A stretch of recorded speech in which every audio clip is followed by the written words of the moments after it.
For the latest information regarding the COVID-19 pandemic in Cupertino, please visit cupertino.org/coronavirus.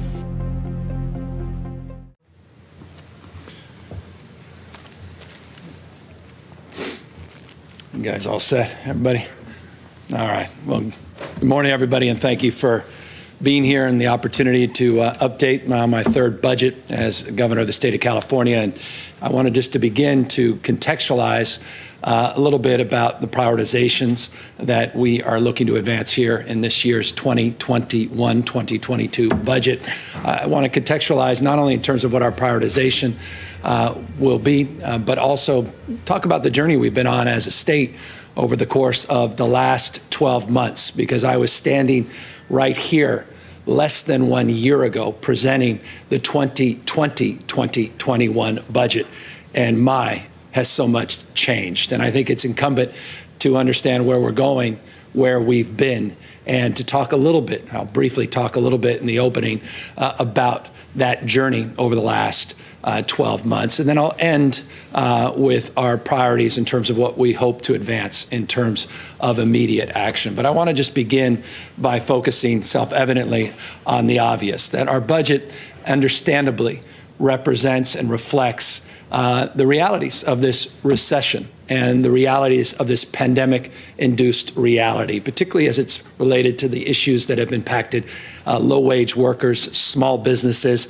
as well as decades-long inequalities. Those pre-existing conditions around race, ethnicity, the pre-existing conditions around wealth disparities and income disparities obviously have come to the fore and must be addressed. And I want folks to know that our budget reflects an understanding of those realities and an intentionality in terms of addressing those realities. Now, the predicate in terms of our focus on a budget is the reality of getting out of the freezers and ministering into people's arms these vaccines. We must do that in order to safely reopen for in-person instruction, our schools, to reopen our small businesses, as well as businesses large and small all across the state of California. Our goal must be to provide more resources, more discretion, more opportunity for low-wage workers, for workers at all spectrums, to provide more resources, allow for more investment, more spending in our economy. And clearly, as always and understandably, our urgent focus must be and maintain our focus and vigilance on the issue of wildfire preparedness in this state. But here, again, I want to contextualize. I'm here on January 8th. Last year, we were here on January 10th. Last year, less than a year ago, we were talking about a 10-year expansion of our economy here in the state of California. We talked about how we had weathered the Great Recession from a 12.3% unemployment rate and brought down the unemployment rate to a record low 3.9%. We were discussing whether or not it was 117 or 118 consecutive months of net job growth in the state. Regardless, a record number of months back to back with consecutive job growth. 1 out of 7 jobs in the United States of America were created right here in the state of California. We were reflecting on the fact that we had an average GDP growth of 3.9% over the prior 5 years. That was less than 1 year ago today when we presented the budget. It was a budget that reflected $21 billion in reserves, a record high. We had focused a lot of energy picking the baton up from the extraordinary work that Governor Brown did, paying off that wall of debt. We had just fulfilled our commitment to do that with an additional $4.5 billion payment, paying off the $34.7 billion wall of debt. And we were starting to talk about our long-term liabilities. We put out a $9.1 billion plan to start paying down not only our STRS and PERS obligations, but our health care and retiree-related costs. $9.1 billion multi-year pension plan we presented. That was a year ago. Less than a year ago still, on January 26th, we had the first reported case of COVID here in the state of California, and everything changed. So much so that we were experiencing what the rest of the nation, for that matter, people around the globe were experiencing. You can see here the chart. This is the United States real GDP growth. While it's been relatively consistent, a few dips, nothing like you see in the far right of this chart. Projected GDP decrease of 26.5% actually manifested more acutely with a decline of 31.5% in the spring of 2020. California was not immune to that contraction. Our unemployment went from 3.9% to 16.4% just in a few months. Our GDP growth, again, at 3.9%, we were then dealing with the realities of a 30+% contraction. 1 out of every 6 jobs now not created, but now lost in the state of California just between February and May of last year. That $5.6 billion surplus, which, by the way, was understated, that $5.6 billion budget surplus gave way to a $54.3 billion deficit, a literal $60 billion swing in our finances in just a blink of an eye in just a few months. Our numbers changed, but our values did not. And I think this is just important to underscore as, again, I contextualize where we are today by reflecting on where we've been on this journey together over the last 12 months. The numbers changed dramatically, a $60 billion swing, but our values did not change. We collectively, working with the legislature, we made tough choices to temporarily bridge to a brighter future. We drew down those reserves we had been building for years and years. We committed ourselves to government efficiency, not just rhetorically, but we started looking at travel and cell phones. We started looking at car purchasing strategies to consolidate leases, telework, online services. Our public employees gave back close to 10% of their salaries. My staff gave back 10% of their salaries. We postponed many of those supplemental payments. We deferred a lot of investment. I'll talk about that in a moment. And we advanced cuts. We referred to them as trigger cuts in hope and expectation that we can get some more support from the federal government. At the time, we were hopeful, didn't materialize in the time that we anticipated, but we enacted tough decisions on the basis of those trigger cuts. But the things we didn't do, and this is why I want to emphasize this notion of values, is we didn't impact our public education system in a meaningful way, at least to this degree. No permanent cuts, no permanent layoffs. We actually provided $5.3 billion of federal funding to focus on the issue of learning loss and address the issue of equity, broadly defined, roughly 80% of that investment into a frame of equity, looking at the issues of learning loss in the context of supports for distance learning and address some of the challenges associated with those with special needs, low-income English learners. We focused our efforts and our energies to extend and commit, even in that climate, to our earned income tax credit. We went from $400 million 2 years ago to $1.1 billion that's been distributed in the last few months here in the state of California. We didn't make cuts to CalWORK. So often you see welfare cuts. We didn't make cuts to Medi-Cal. So often you see medical cuts to the most vulnerable. We continued our expansion through Covered California and our subsidies up and through supporting the middle class. We invested in job growth and we invested in our economic recovery, and we ultimately landed on a $202.1 billion balanced budget. Not an easy journey, a challenge the likes of which we've never experienced in such a contracted period of time. Numbers changed, but our values did not. Where are we today in the context of this moment? Clearly, California is poised for an economic recovery. That unemployment that peaked at 16.4% is now literally cut in half. A lot of work still to do, but the employment rate has been cut in half. We are in a different position vis-a-vis even the rest of the country. You can see reflected here, U.S. versus California in terms of our real GDP, always outperforming the rest of the nation. This is a chart that just because of the nature of how it was constructed, appears to be a V-shaped recovery when we know it's more like a U-shaped recovery. But the gist of what you're seeing here is reflected in the fact that California is not only poised for recovery, we're seeing real signs of recovery in our state. And as a consequence, today we are presenting a spending plan, an investment plan, a balanced budget.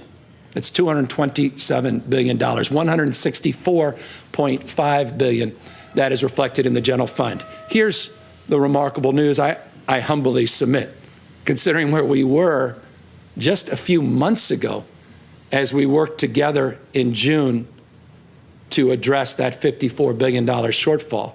Here we are just a few months later with a budget that now enjoys $34 billion in resiliency, and that's defined by what we have in our reserves and what we are enjoying in terms of a surplus. Let's look at the reserves. Here we are again, reserves that are actually higher than this time last year. We're projecting $22 billion in reserves, a record high in this budget. 15.6 you see in the rainy day reserve. The school stabilization reserve, who would have imagined $3 billion in the public education stabilization reserve. Our operating reserve, we are posing a $2.9 billion cushion in our safety net reserve, which was established years ago, Holly Mitchell and others, $450 million. We are committing more now, not less than even a year ago, to address our long-term liabilities. $9.5 billion now, not $9.1 billion. $3 billion of additional payments to STRS and PERS and into our retiree health care. $6.5 billion additional over the next 3 years. So $9.5 billion to pay down those long-term obligations. I hear you. We recognize our responsibility. And yes, we know that $10 billion roughly is a drop in the bucket, but how many states are using general fund to pay down long-term retirement liabilities like the state of California? We are projecting, if you include the operating reserve, $2.9 billion, a $15 billion budget surplus for the fiscal year. We are projecting, more importantly, we're proposing to the legislature a record investment in our public schools. Unprecedented in California's history, $85.8 billion, the highest investment per pupil that the state has ever advanced. We are investing in our energy and our focus to deal with the disproportionate impacts of this pandemic on the issues impacting our low-income communities disproportionately. And that's why we're putting $4.6 billion up to extend learning time, to provide supports to our schools, more summer school, and before and after school programming. Other supplemental supports in this flexible package, but an additional $4.6 billion that's building off the 5.3 last year in learning loss. This year, we want to focus this, again, flexibility, similar to last year, but more emphasis, more focus on extending learning time because of the clear challenges and strife that so many of our families are struggling with the current distance learning model. 3.84% COLA this year. And we are providing, because this is often asked, so I just thought I'd provide up front, an additional $3.8 billion above the Prop 98 guarantee. That's a $2.3 billion supplemental payment that includes the resources we're investing in STRS, a little bit of PERS, and then some teacher support programs, which I mentioned right here. Look, at the end of the day, if you want to address the issue of achievement, we know there's no greater boost to achievement than teacher preparation, period, full stop. We know that. There's no real debate about that in terms of at least the data. As it relates to that, we also know the programs that work, and we made investments in the last few years, and a number of these programs are very familiar to all of you, but we can't do enough. And so this year we'll make another down payment on doing more in teacher training and recruitment. These are grant programs. Our Golden State Teacher Grant Program and our residency program, that's focused on special needs, low-income communities. Great programs, classified school employees. This is important credentialing program. It may not seem like a lot, but it's important. It's taking employees and getting them credentialed getting them the credential so they become real employees with the credential. Professional development, we're working in partnership with UC on this subject matter expertise around reading and math, urban and ethnic studies. And it's an exciting, novel partnership that we're advancing this year. I am committed. I said this when I first got here, not just interested to invest in special education. I hope you'll take a look at this slide. $1.5 billion we've invested just in the last 2 years in special education, $545 million ongoing. This year we're investing an additional, again, this is our proposal to the legislature, an additional $300 million to focus on infants, toddlers, and preschooler. I was one of these kids with learning disability. I have a strong bias in this space, and I have a strong resolve, despite a lot of headwinds, to do more and better. And yes, I know that $300 million on top of even the additional resources we provide are not nearly enough. We're on a journey together, and I want to be there along the way to do more and do better. And I look forward to working with the legislature. And if this is an area where they want to accelerate further support, I am all in. And so just wanted to highlight this investment because we're looking at historic investments in special education in this state. I referenced a moment ago those deferrals. We have about $13 billion in deferrals in our K through 12 system. I'll talk about the billion plus in the community college K through 14 in a moment. But of those deferrals, roughly 2/3 of those deferrals we are paying off this year. There's about $3.7 billion remaining, but $9.2 billion we will pay down if, again, the legislature adopts the principle of this budget. The issues around immediate action are paramount. We can't wait in this environment. We can't wait, as we traditionally have, for the fiscal year to end, to adjudicate and dialogue around the give and takes of budget. There's certain things that require urgency. And as I said in the outset, I'll end on this, what our urgency package is. It certainly includes this, or referred to as immediate action, that we hope to see in the next few weeks. And that's a $2 billion investment to safely, can't do it safely, we can't do it, but to safely reopen our schools for in-person learning. That's our default, safely reopening schools for in-person learning.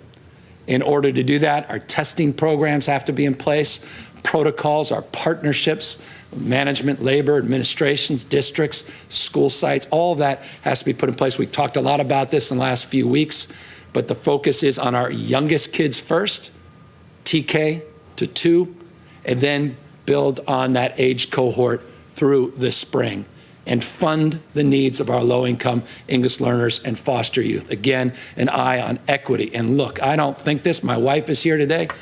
We know this through our lived experience with 2 very young kids and 2, well, at least kids that are a little older. I don't know if 11 is not defined as young, but it's very challenging to have a 4-year-old who you're most of the time saying, don't look at the screen, get off a screen, to say, hey, look at this screen in order to address the needs of a distance learning environment. We know it's challenging, and those kids are falling through the cracks.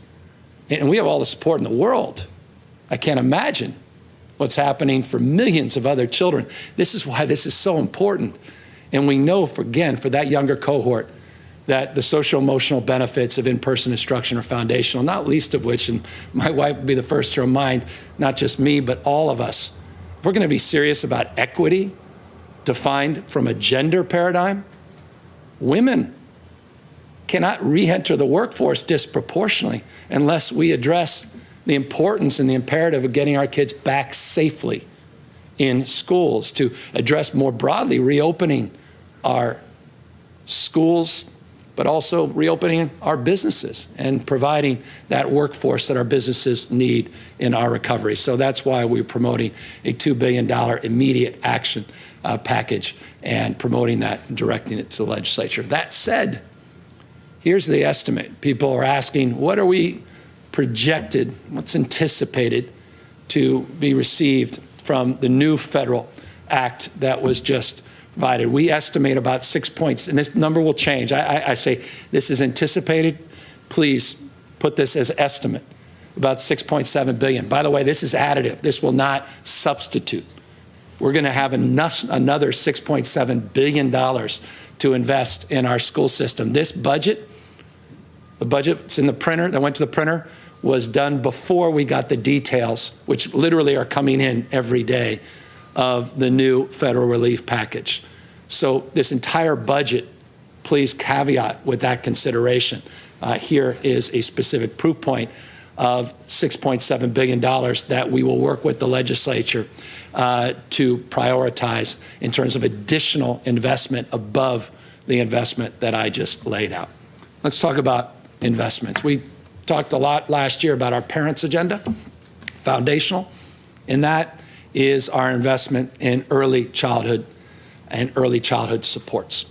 ECE, issues of 0 to 3, not just 3 to 5, not just Head Start, but early Head Start, not just preschool, but TK and K, all the frameworks build the architecture of life. Now, since 2019, we've invested about $400 million of ongoing funding, a lot more in one-time funding to advance our child care and our ECE programs in the state. Again, a down payment on a commitment that we have advanced more formally by the creation of a master plan working group that put out a master plan for early learning and care. They just put out a report.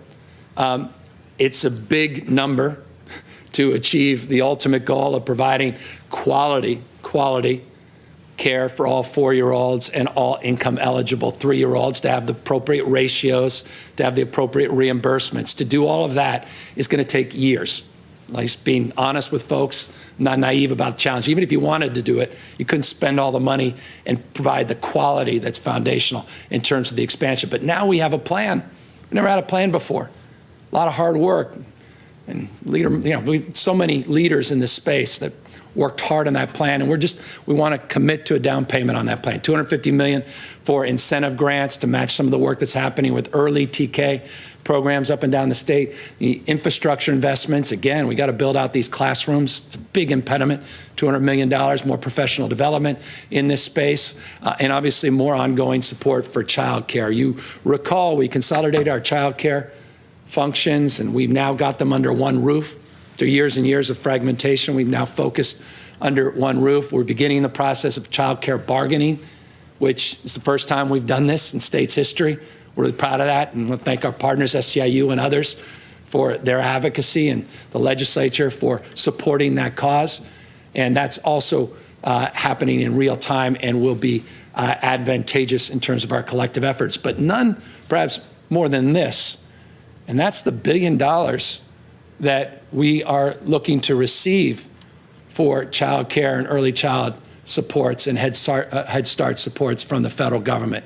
And so that additional resource investment is going to be profoundly significant to further accelerating our efforts in ECE and child care. So we look forward to working with Member McCarty and others who've been just incredible champions in this space, and working to adjudicate the merits and demerits of which supports we should provide, which priorities we should advance first in terms of those efforts. I want to talk now about higher education. And that's a framework of concern for many of us that have watched a significant number of people drop out of our higher education system because of this pandemic. We, as a consequence, want to prioritize our re-engagement with students that have left. And you'll see that reflected in subsequent slides and further investment. We need to make further investment. We need to invest in more ongoing support. We do not believe it's time for tuition increase or fee increases. And we do believe it's time to invest more in student aid across the spectrum. And that's exactly what this budget proposes. Community colleges specifically, we're looking at $250 million, $250 million of financial aid grants. We hope some early, not immediate action with the legislature on this because of the urgency of the moment and concerns. Basic needs becoming more and more important, food and housing, so that's why that number is a little higher than it's been in the past, 100 million. Mental health, I could spend the entire time talking about K through 12 education and the issues of mental health and well-being. We could talk entire budget about those issues of wellness associated with this pandemic, but real resources we are now providing for community college specific to advance the mitigation of those behavioral health issues as a specific task, at least proposal in this budget. Enrollment growth, modest, more professional development, and yes, I am committed, and this is stubborn, to addressing I'll say it, the racket that is textbooks in this country. Usurious costs associated with textbooks. And so we're going to do more this year. We did a little last year on open source textbooks. More on that, I can assure you, coming soon, because we in California have an obligation to disrupt that entire system nationwide. As it relates to deferrals, I mentioned the $13 billion, 2/3 of which we address K through 12. Here's roughly similar percentage. We are addressing $1.13 billion, the community college, $326.5 million remaining. As it relates to issues of education, workforce, obviously a big part of what community college does, not exclusive to community college, but community college is a real driver. We're providing in this budget, at least proposing $353 million of new workforce development investments. Perhaps the most important, the biggest investment we are proposing is $250 million, $250 million, to focus on linkages between our higher education system and gainful employment. This has been, we have to do better in this space. At the end of the day, and people can debate this, and we can all go back and forth. What's the utility of a degree? Is it about citizenship? Is it about creative thinking? Is it about, it could be a lot of things. Or is it just about getting a job? People land in different places, and wherever their values are, that's where they land. I happen to think it's many, many things, but it's also about getting a job, especially in this economy. And so we've got to connect what's really happening in our workforce to what we're educating in terms of that human capital being conveyed off that conveyor belt for talent, the CSUs, UCs, and community colleges. So we want better alignment. And so we've been talking about this. We got to start doing something about this in a much more meaningful way. Remember, we put together this Future of Work Commission, really looking about where future of work fundamentally is going. We, by the way, put that together before this pandemic. We've just seen that accelerate. New work styles, new arrangements, telework, all that's happening in terms of platform providers and the gig economy, the digitification of our engagement. And all that requires now renewed energy, renewed thinking, and us to move much more expeditiously. And that's what this $250 million reflects. Apprenticeships, no substitutes for these high road training partnership programs, work-based learning. Just a real believer in work-based learning. You can intellectualize things, you can experience things. There's a reason Cal Poly is one of the finest universities in the world. Both Cal Polys, not just Cal Poly San Luis Obispo, but also Pomona. And so work-based learning is foundational. We also have some partnerships with UC Prime around healthcare, $12.9 million. Anyway, you'll see a lot more energy and investment in the workforce place. Let's talk CSU. The two systems, CSU and UC, we are proposing $786 million in new money, ongoing and one-time. Deferred maintenance, emergency financial aid, computing talent initiative. Not just the UCs should be focusing on computational investments and focusing on education in that space, but CSUs as well, and clearly professional development as always needed. So additional $425 million at the CSU. UC could see similar investment in one time as it relates to the subject matter projects I mentioned and to help our K through 12 educators, more professional development, emergency financial aid. You'll see a number there, 20 million, Institute of Science and Innovation. I want to applaud former Governor Davis did something that deserves a lot more attention. He developed these partnerships that are still thriving across this state to focus on taking sort of an academic discipline and translating it into a meaningful construct, meaning manifesting an intellectual frame and creating frameworks to advance and accelerate innovation and discovery and the entrepreneurial spirit that defines the best of the state. There are institutes across the state, partnerships, biotherapeutics, bioinnovation, issues related to IT across the spectrum. We want to invest some money in that space and really invest more energy in building on those outstanding partnerships. So $361 million in the UC space. But here again is a significant slide and a significant part of the conversation we'll be having with the legislature. Upwards of $3 billion of additional support for higher education. $3 billion, 2.9 anticipated coming from that federal act. I know a lot of folks were disappointed that federal stimulus wasn't even larger. I'm disappointed because I do think more discretionary money needed to come to states and local governments in particular. But you got to acknowledge these are significant investments that will enhance our efforts here in the state substantially and provide a real injection of support, particularly our UC and CSUs. So $2.9 billion, look forward to working with the legislature in terms of, and obviously leaders, and the two new leaders at CSU and UC, the Board of Trustees and the regents, to make those investments and to make sure those investments are well utilized. Speaking of investments, not lost on anyone, the importance imperative of continuing our investments in testing and contact tracing, isolation, quarantine, focusing, yes, on vaccinations, which I imagine maybe the only reason anyone showed up today to talk about vaccinations, as well as additional supports across the spectrum for state response. We're putting $4.4 billion into this budget. Not all of that is general fund. We expect a substantial portion, disproportionate number of that to be reimbursed, but this is the dollar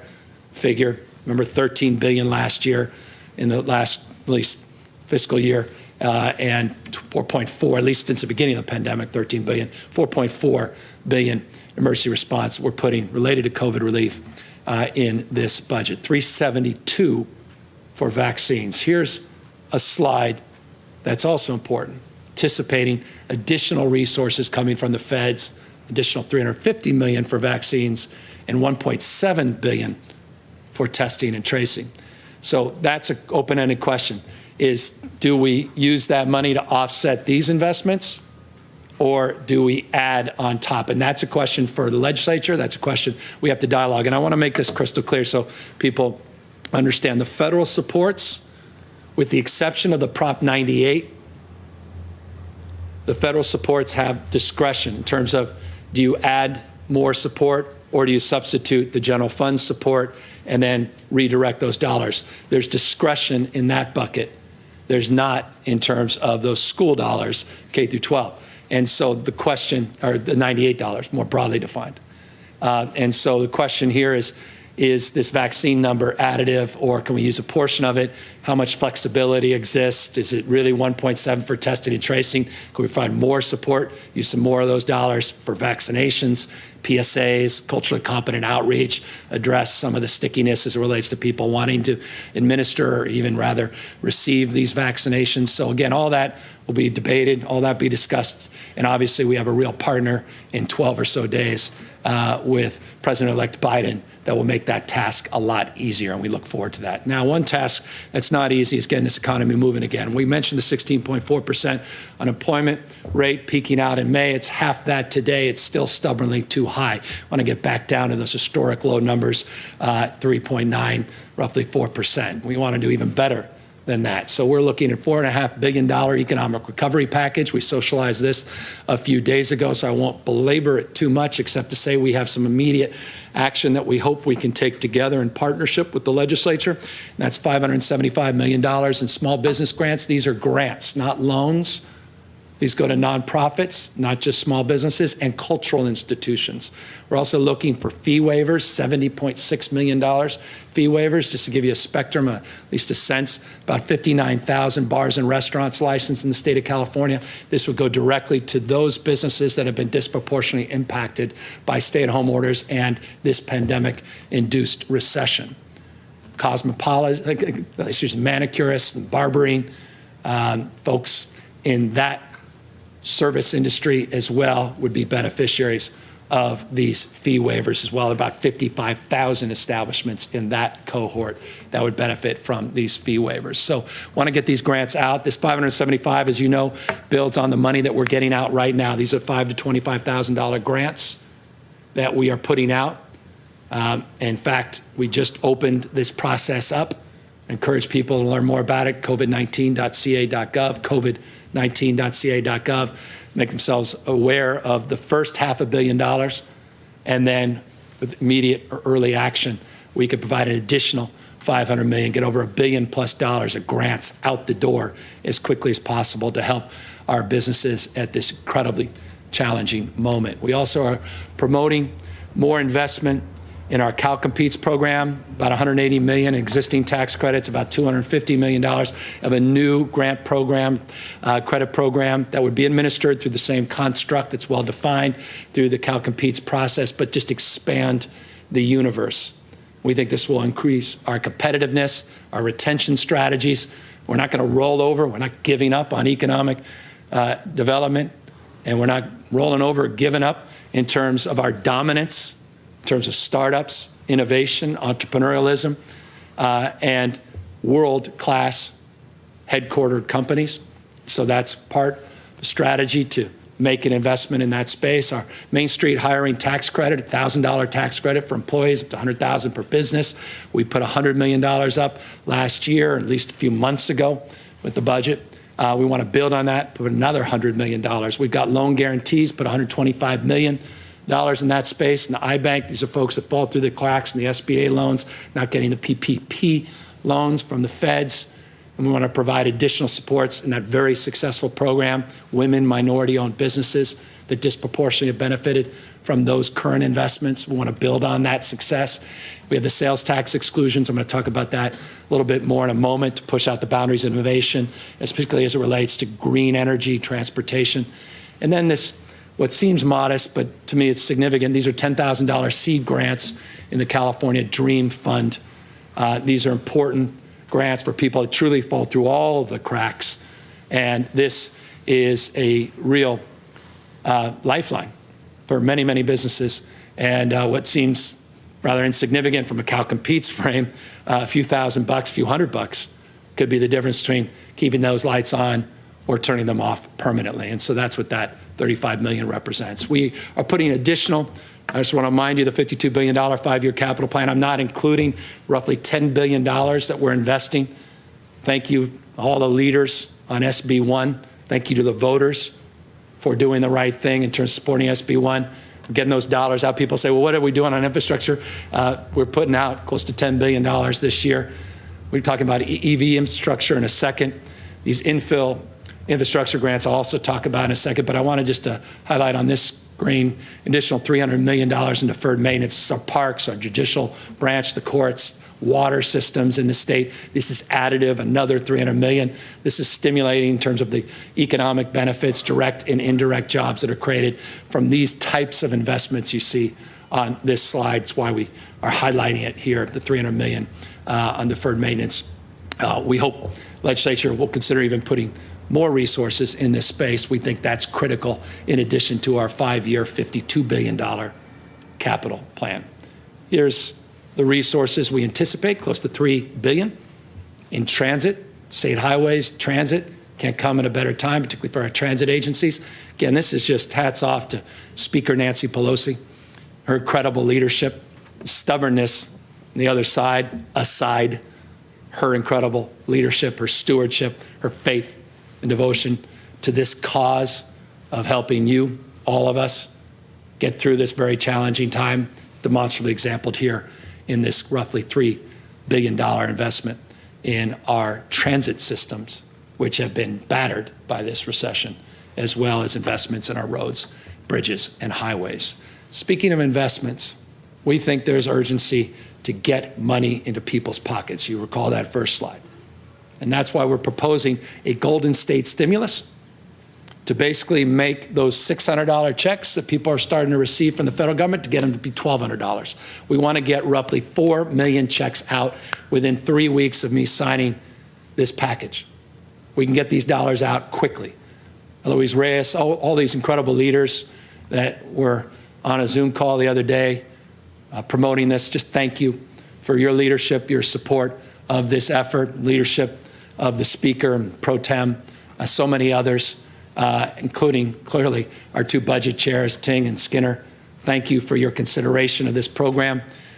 We want, with urgency, to move with immediate action to get $2.5 billion, $2.4 billion into the pockets of 4 million Californians, to help them with evictions, to help them with rent, to help them with utilities, to help them with childcare, to help them with food, help them with the spectrum of supports they so desperately need at this moment. And as why I reference an extension on the eviction moratorium, we have to get that done. July, or rather January 31st, is the deadline of our agreement that we were able to socialize last August. It expires at the end of this month.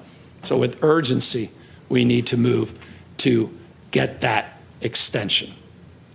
As it relates to additional supports, there's about $2.6 billion that the federal government is offering this state and jurisdictions with populations north of 200,000, meaning the $2.6 billion you see reflected in this slide of additional support for rent and utilities coming from the federal government. Not all of that comes to the state. About $1.4 billion does, and $1.2 billion goes to those local jurisdictions, a little smaller than the last coronavirus CARES Act. These are, again, municipalities with 200,000 population, not the old 500,000. And so we want to make sure, the key here is to make sure the state and locals are working collaboratively to make sure whatever we do at state level with our existing supports and other programs, we're doing strategically and thoughtfully, and that it parallels our thinking and our strategies around addressing the evictions question by the end of the month. So all of this is happening in real time, and it's an incredible moment in terms of anxiety, but incredible moment of opportunity to address these issues. I know David Chu, so many others are working on this. Our pro tem's been incredible. Tony Atkins on this, so many folks committed to this cause, working overtime. We look forward to that engagement over the course of the next number of days, not just weeks. Here on the housing front, evictions to housing, here's what we've done the last few years. Billions of dollars, unprecedented. I know we say that a lot and means nothing in terms of, well, what does it produce? Well, it's produced a lot, just not enough. Again, good enough never is. No one's night. But we've done an unprecedented amount in tax credits, unprecedented number of dollars been invested in loans, infrastructure grants, the likes of which we've never done in the past. And we finally got that excess land survey done, and we've got partnerships in South Lake Tahoe and Stockton and Sacramento, more work still to happen in that space. I just want to remind you of some of that work. We want to build on that. $500 million. We want to put additional investments in our low-income housing tax credit program. We're going to put additional, this was the reference a few slides ago, additional $500 million. There's two programs. One's a brownfields program, $250 million. There's another just more traditional infill grant, IGG program, or IIG program that we did last year, sidewalks, roads, lighting, utilities. This was an impediment that came out of our conversations with the cities in particular, but also some counties around getting housing going, the inability, particularly for small communities, to even invest in the surrounding infrastructure. And so that slowed down housing production and starts. We want to address that $500 million we're putting back in this budget, building on what we've done the last few years. And then no substitute, again, for these incredible apprenticeship programs. But if we're going to accelerate our production, we got to have a workforce. And that workforce we hope to support through that construction apprenticeship program. Here's also two new things we're doing. One's creating this new housing accountability unit. It's all about accountability at all levels of government. You recall, and certainly folks down in Huntington Beach recall, 2 years ago, we were not shy, but we wanted to go after what we believe was the neglect in terms of addressing the issue of housing, meeting the housing goals, and meeting the goals that the state needs to advance in order to create some supply-demand balance because of the current imbalance, because of the lack of production in this state. And so we got this new technical assistance program, a new unit we're going to create. And let me just make this clear to all my friends. I was a former member of our county board of supervisors. This is to monitor city council meetings. This is to monitor board of supervisor meetings, planning commission meetings. We're not going to wait for an article to be written to be proactive in terms of holding local government accountable to increasing housing production. So that's the point of this unit. And then the implementation of AB 434. Let me thank the legislature for bringing this to our desk, that I had the privilege to sign this piece of legislation. This is a new single application and scoring system. It's all about streamlining. It's all about reorganizing, addressing time value of money to decision making. This is in particular for rental properties, and we want to make sure that we are implementing that. And so I just want folks to know, thank you to legislative leaders, that money is in the budget. And our housing leaders, you know them all, from the pro tem to Scott, I'm not doing justice to so many members of the legislature that have been champions in this space. Thank you for that hard work. Here's the investments we've made on homelessness. Just want to again contextualize.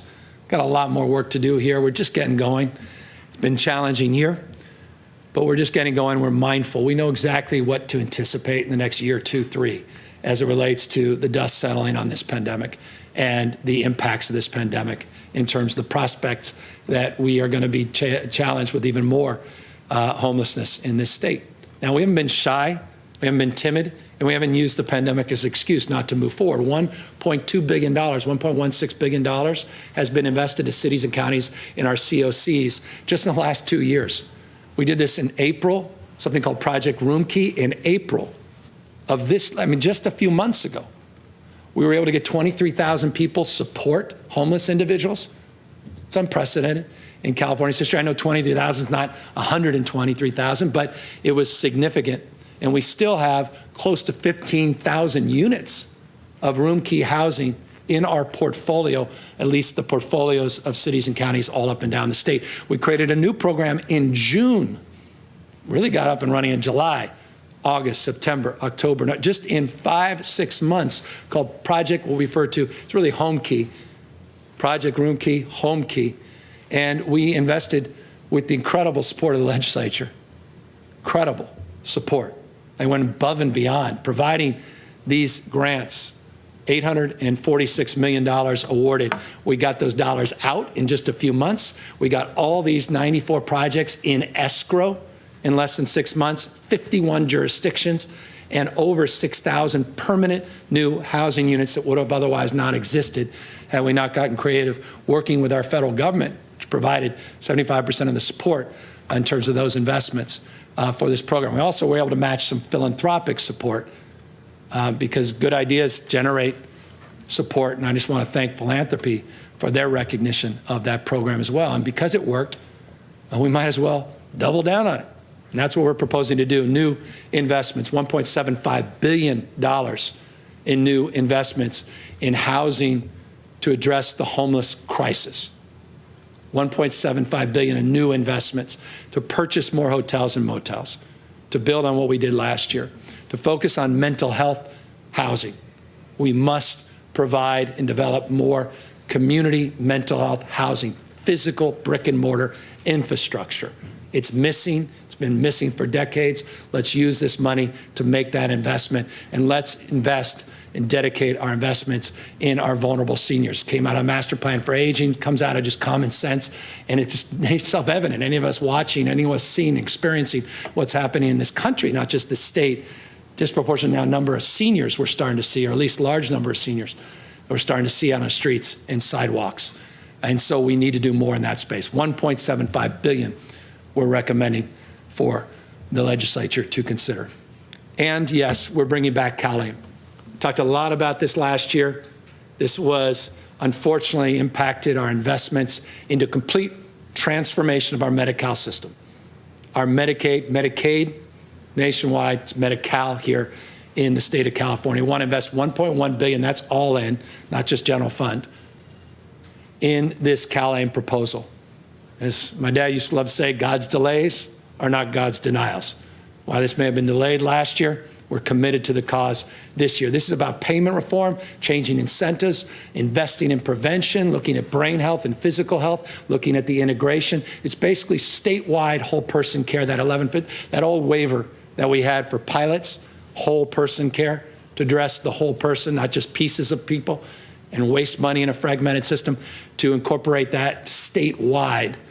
It's a really exciting initiative. It's enlivening for at least those that seek to have the gift of being in these positions, to do that. This is part of the why.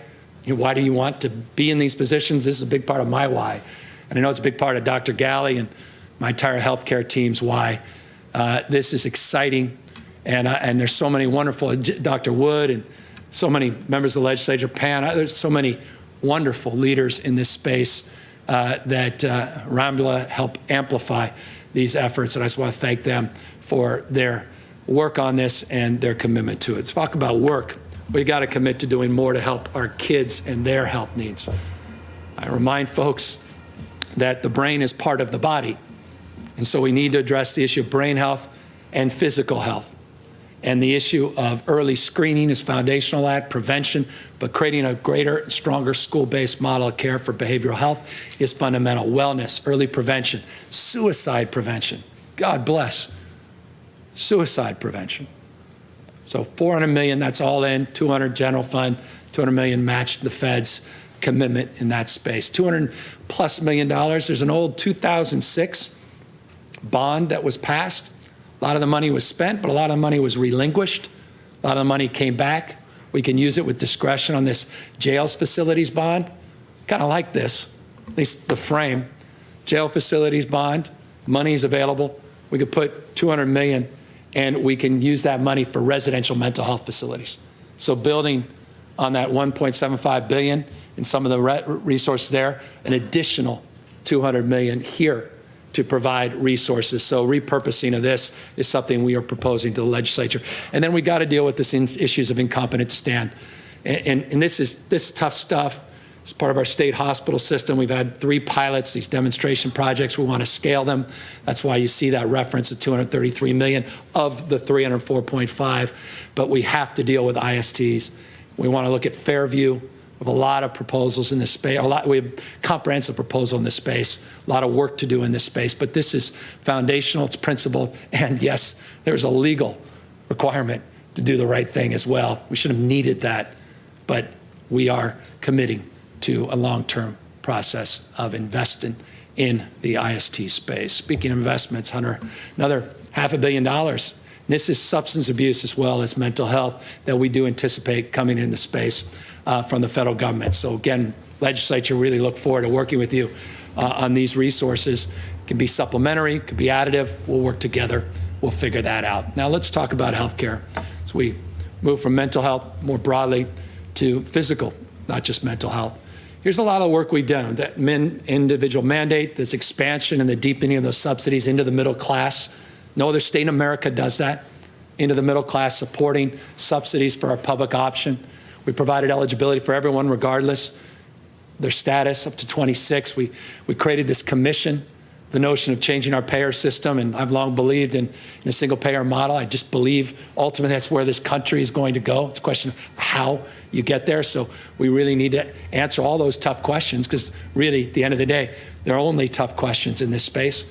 And so we created this commission. It was created a few years ago, but we've actually got people now working on this question with real resources to back up their contribution and their efforts. Prop 56, we started investing money there, wasn't previously invested, loan repayment programs and the like.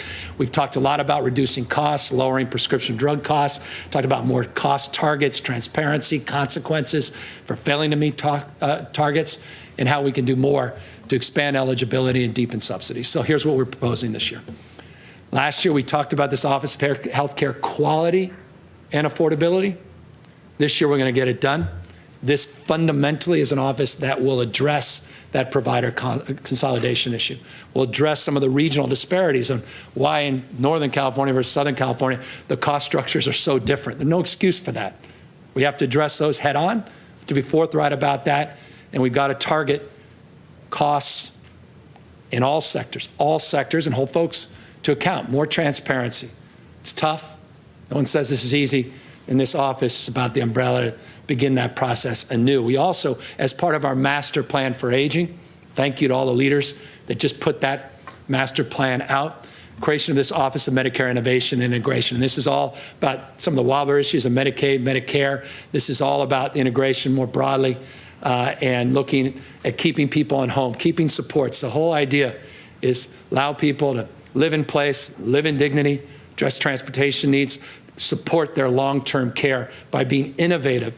So it's not just skilled nursing facilities. It's not just these larger constructs that we have inherited from an industrial mindset, but some of these new supports that are part and parcel of a more flexible, innovative, community-based, culturally competent strategy. So that's broadly what that Medicare Innovation and Integration Office will do. But more important than anything else, its capacity to do something big now presents itself with the Biden administration coming in. So we're really, really excited about the creation of both of these offices moving forward. We also are committed to the cause of acknowledging what's worked.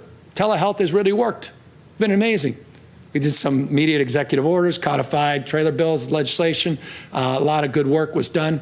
Legislative leaders across the spectrum on telehealth. We want to put an additional $94.8 million into maintaining our expanded flexibilities that were authorized during this pandemic into telehealth, remote patient monitoring as a new benefit specifically.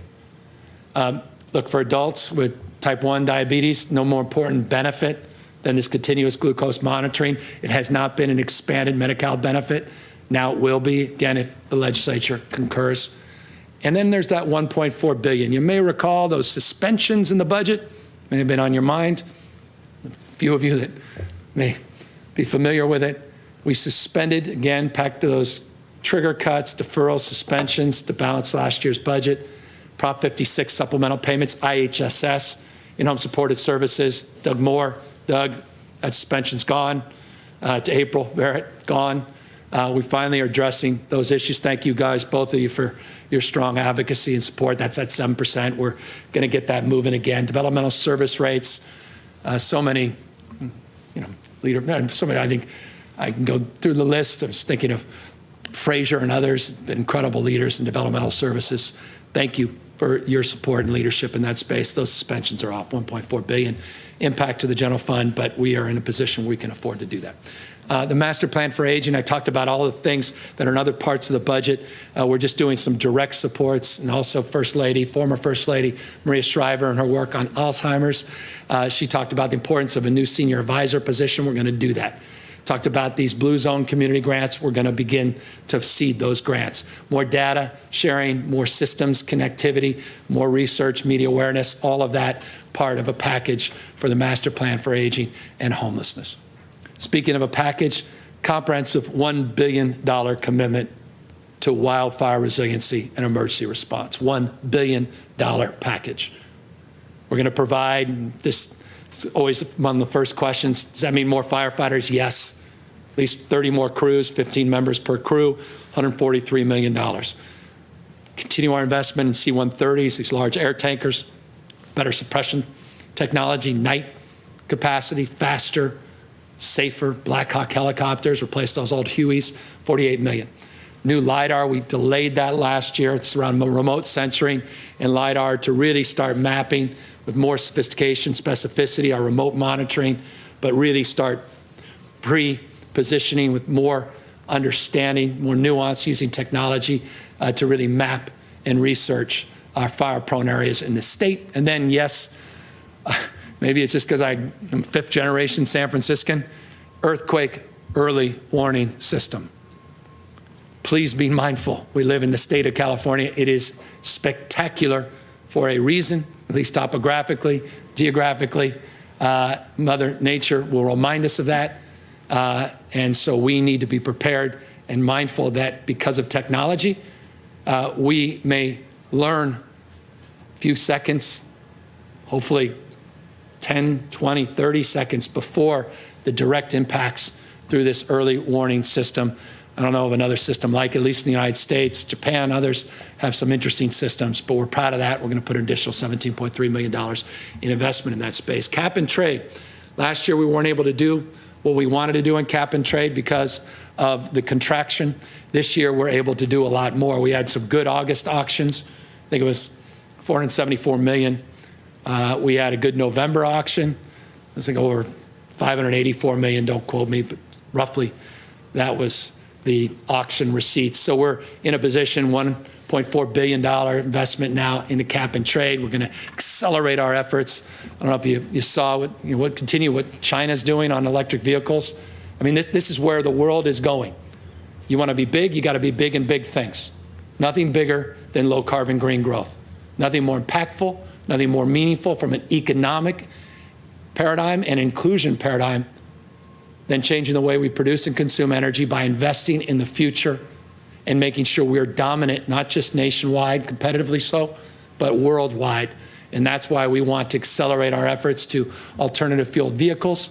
And that's what we are proposing as part of our larger climate action agenda. And remember, this is a climate move, not just an economic move, because at the end of the day, it's about health, it's about asthma, it's about dirty air, not just about climate broadly.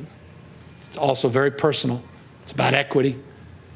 But more importantly, it's about accelerating that pace of investment to the future. And so we want to accelerate our ZEV infrastructure investments with the securitization strategy.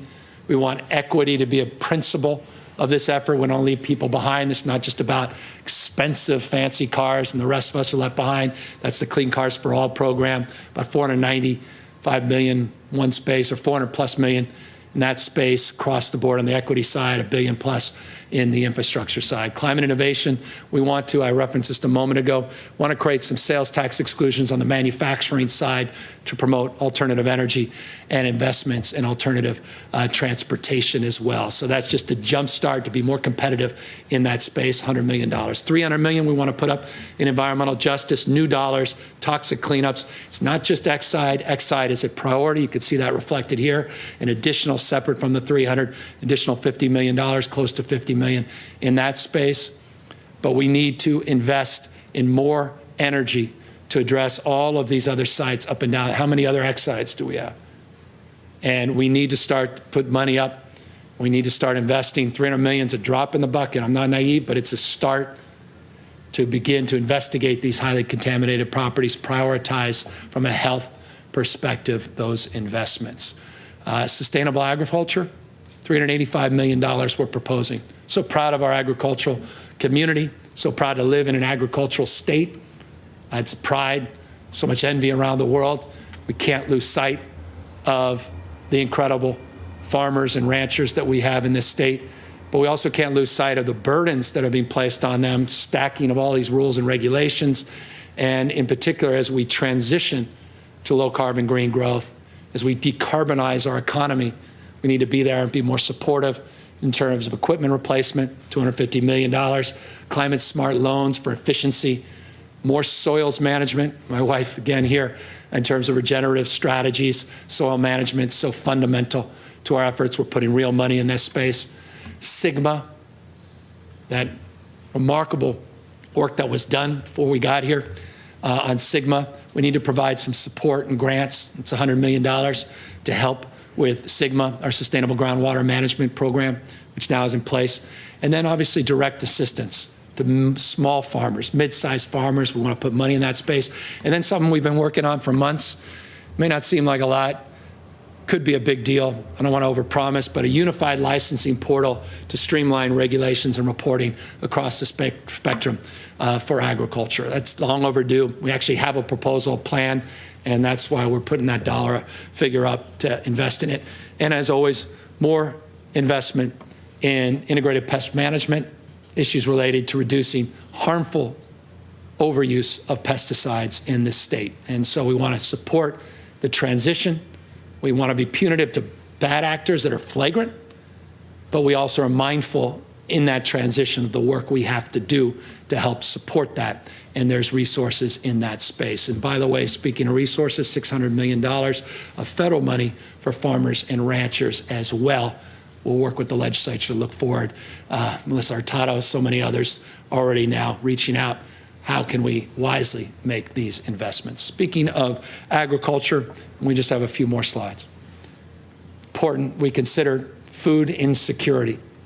Last year, in addition to our baseline budget we passed on supporting our food banks and tribes and our food programs, we did two significant enhancements, a $75 million enhancement, and then in October, an additional $90 million. That just started going out, that $90 million enhancement to our food bank and tribes. So this is on top of that additional $30 million. This California Assistance Program, which helps refugees, legal immigrants, $11.4 million. And again, she's in the front row, farm to school investment. My wife, Kat Taylor, so many others, nonprofit, leveraging these resources, making sure we're investing in healthier, more nutritious food for our kids across the spectrum and supporting ag in that process. So it's more of a catalyst fund, not substituting other work, but really encouraging smarter investments in our public schools. We want also, speaking of smart investments, to continue to improve government efficiency, not just rhetorically, but substantively, and then address the issue of bringing services in the state into the digital age. I wish I could just go like this, and DMV's upgraded, EDD's upgraded, name it. Care, the whole system. We've inherited stuff going back to the 70s. I wrote a book about being on the leading and cutting edge of 1976 in terms of our IT. And trust me, that's been made abundantly clear to not just me, to all of you in this last year. So we have a lot of work to do to bring government into the digital age. Just brief, a few slides on that. Got $50 million in cybersecurity. We're doing cybersecurity audits across the spectrum, every single state department. By the way, you may recall last year we invested, it wasn't created, but it wasn't funded. Last year we funded our cybersecurity integration center. And just in time with some of the revelations of what occurred federally, of which we were not immune as a state to its impact. So cybersecurity is still top of mind. We want additional investment in that space. That Office of Digital Innovation we created, got some wonderful talent now assembled there. We want them to start sprinting in terms of their work, looking at more consumer-based services, consumer-based interfaces, meeting people where they are, meaning taking government services, not just online, but getting in people's hands, in their devices, meeting people where they are, from search to suggest, reminder prompts, all kinds of new strategies, new ways of thinking about technology. And then on the relates to the state workforce, we want to make those 5% across-the-board cuts permanent. We are consolidating office space, leased space. We are making investments with a mindfulness around these new work styles that I talked about, and telework, more online services, and the like. I close with this slide, and that is a slide that is very similar to how I began, and that is, here is the $5.046 billion that we are asking humbly for consideration for immediate action by the California Legislature. $2 billion to reopen our schools safely for in-person instruction, to invest that $575 million in those $5,000 to $25,000 grants for small businesses as well as nonprofits, fee waivers for those tens of thousands of restaurants and bars and barbershops and manicurists that have been struggling, and of course, $2.4 billion direct $600 payments in the pockets. You get it out in just weeks. 4 million people get the benefit of that program if we move quickly and then address in real time how to appropriately distribute that $2.6 billion from the federal government as it relates to federal funds for rental support, not just for renters, but also for small landlords that are also the beneficiary of that resource, as well as address immediately this eviction moratorium question, which impacts not just tenants, you and I, but also commercial tenants, businesses, LLCs, S-corps, and the like that are also vulnerable in this environment as well. Just one final interesting tidbit. I know a few of you will be interested in this. It does look like we're going to actually exceed that GAN limit. This is for insiders. Governor Brown may remember this. 1979, GAN limit was imposed. You may remember, he may not be happy I even reminded him of this, but you need to be reminded of the GAN limit, because who would have thought, just for the second time, I think it was 1986, confirm that. I think it was 1986, the last time that the GAN limit was exceeded. We project it'll be exceeded by about $102 million.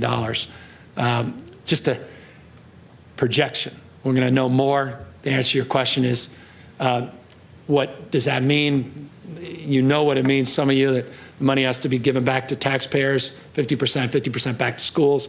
But this is projected. We're really not going to know exactly what the dollar figure is until the May revise. And so in May, we'll have more clarity on whether, in fact, we did pass that GAN limit. So that's the broad strokes presentation. I've never promoted being succinct in these budget presentations. Certainly, that was example in the last two prior budget presentations. I personally take pride in getting into the details of budgets. I think it's foundational. I think it's fundamental in terms of the work of governing. We talk in terms often rhetorical, but for me it's not rhetorical. Budgets being reflections of our values, while we use those value slides on multiple occasions in terms of this presentation. Always mindful of those most in need, always framing our considerations around broad-based economic recovery, equity, and inclusion. We're all better off when we're all better off. That's the foundation. Those are the principles. And that is the proposed budget that we are formally submitting to the legislature. With pride and expectation in our partnership, we look forward to working collaboratively over the next weeks and months, working on the immediate package, some additional early action, and ultimately landing on a budget that will do justice to the state and make us proud. We are on a much better fiscal footing than anyone could have imagined, even a few months ago. Let us be wise and thoughtful about how we make these investments. In closing, always mindful that our forecast in terms of the future is very, very, very tenuous on the basis of all the macroeconomic headwinds, on the basis of this recent surge with COVID-19 and the realities of uncertainty that mark this moment, not just in American history, but world history. So prudence, fiscal discipline, maintaining those frameworks, that parameter of thinking as we begin to invest in our growth engines is, I think, what this moment calls for. With that, happy to answer any questions. Thank you, Governor. This is Adam Beam with the Associated Press. I wanted to ask you about the $4.6 billion that you are proposing for school districts to potentially use for things like summer school. I just wanted to ask, what do you expect the districts to do with this money? Do you expect them to adjust their school calendars into the summer or adopt a year-round school? And do you have buy-in from the districts and the teachers to do something like that? Well, we've been talking a lot to the districts. We've been talking a lot to the teachers. We're going to be meeting on Monday with 7 large urban district superintendents to talk more about some of their concerns. I think substantially a lot of their concerns are addressed very directly in this budget, directly addressed with that $4.6 billion in appropriation. But providing flexibility, providing the ability to address not just learning loss, but to extend the time that we are educating our kids is foundational. You can see, I'll bring back that slide. You can see again, we just referenced 2 things, and this is to your question, Adam, summer school, before and after school programs, but extending that school year is in essence what summer school begins to do. Extending the hours is really the kind of flexibility that we are providing with these resources, and we want, because of the way we've framed, the way we've organized our system of education, we want localism to ultimately be determinative in terms of what works for them, to supplement those educational supports, how to do that, when to do that. We want to provide the flexibility that's reflected in this additional $4.6 billion of extended learning money. And so we look forward to the creativity that comes back from LEAs, but certainly we will work with the legislature to clarify our expectation. We look forward to working, not just Tony Thurmond, and thank you to the Superintendent of Public Education for his input on this proposal, and many, many others, but we look forward to engaging O'Donnell, others, the legislature that have also been invaluable in helping promote something along these lines.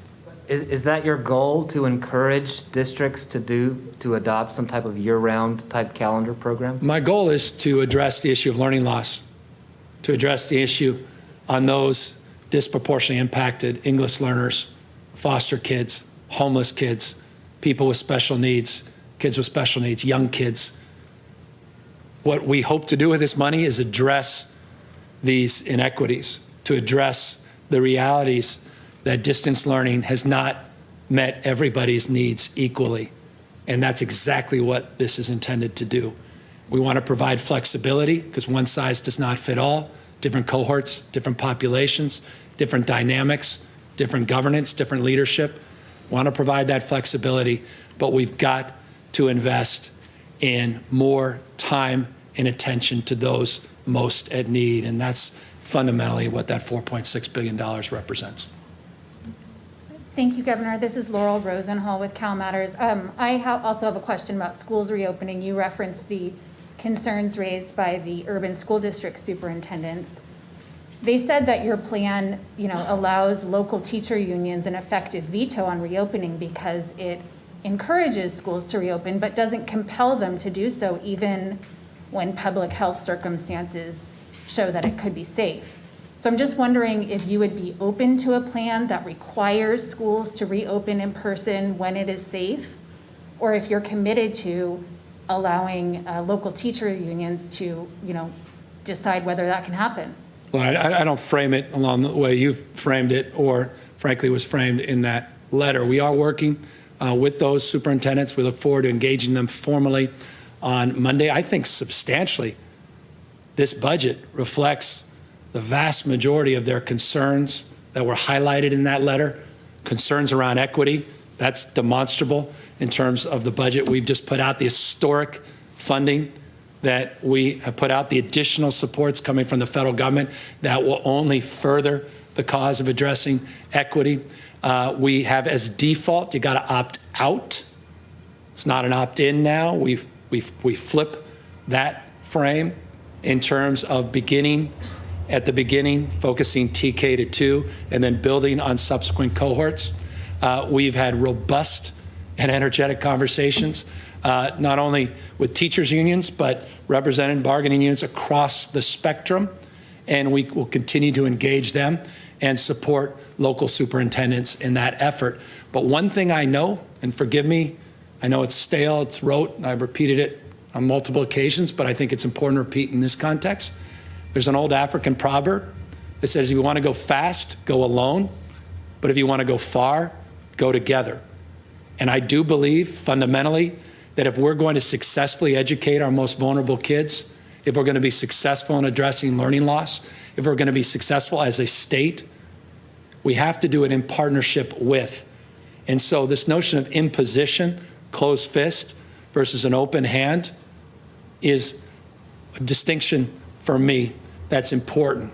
And that distinction is reflected in providing incentives for the kind of behavior we want to see. And we share, I believe, I haven't had the opportunity to talk to each and every one of those superintendents. We share the same goal for safe reopening for in-person education. But our approach is not to do it top down and mandate. It's to have a collaborative framework with real incentives that allow for resource allocation to occur when people are committed to promoting the cause of in-person instruction. Where there are school districts where such collaboration has not proven to be the reality, do you see a role for the state to take a heavier-handed approach and make that collaboration happen in a way that it hasn't so far in the largest school districts that serve the most children in the state? That's why we put out on Tuesday, trailer bill language, Thursday, yesterday, additional language. Next Tuesday, we'll put out even more language. The answer is yes, yes, and yes. Thank you. Hi, Governor. Sophia Bolag here from the Sacramento Bee. This budget, like all Californian budgets, is really dependent on tax revenue from the state's highest earners, as you are well aware. And so I'm wondering, what are you doing or what are you planning to do to keep the next Elon Musk or another California billionaire from leaving the state? Well, we're so proud of DoorDash and their IPO. We're so proud of Airbnb and their IPO. So proud of what Salesforce did in terms of making an investment in another California-based company, one of the largest proposed mergers in America. All of that energy is happening still here in the state of California. We're really proud. Once again, Bloomberg came out with their Entrepreneurial Innovation Index, California dominating once again in that space this year. We're so proud of the fundamentals in this state, all the talent that we convey from our university system, the research and development, more Nobel laureates, more venture capital than any other part of the globe, not just the rest of the country. So many of our private sector companies, the fastest growing private sector companies, dominantly are still here in the state of California. So an individual leaves, so many individuals come to this state. And so we're proud of that. We're going to maintain our competitiveness. We're going to make a case for this state. 12 months ago, the biggest complaint we were having in the state was stress and gentrification. Cities like San Francisco, because too many people wanted to descend. And so the fundamentals haven't really changed. The state is still this remarkable home to more dreamers and doers than any other part of the globe. So we're going to build on what's working. We're going to acknowledge what's not. But one thing I also want to acknowledge, there's a lot of misinformation out there. There's folks that are purposely misinforming the public about things that aren't happening in this state, particularly as it relates to taxes and other things. And I think we have a lot of work to do to clear that record. And we can assure you, I can assure you personally, not just professionally, in terms of the work we're doing, that we are being laser focused on that and have worked hard over the course of the last many, many months to make sure people know what we're doing, to make sure that they know that they matter and that we care.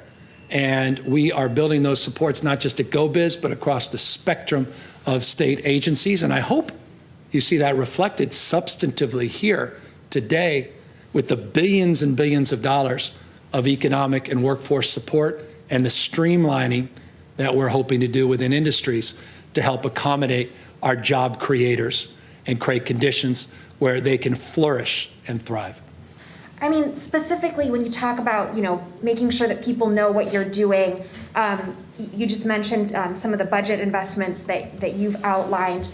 What else would you point to in this budget or in your policy agenda for this year that you think is going to help continue to make California a place where people want to come and stay?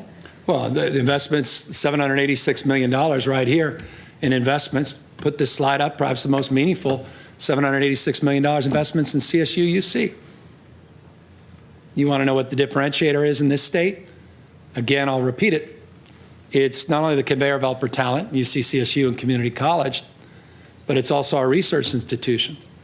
It's also these incredible universities, private as well, Stanford University, USC, incredible labs, Lawrence Livermore, Lawrence Berkeley Labs, Sandia Labs, Scripps.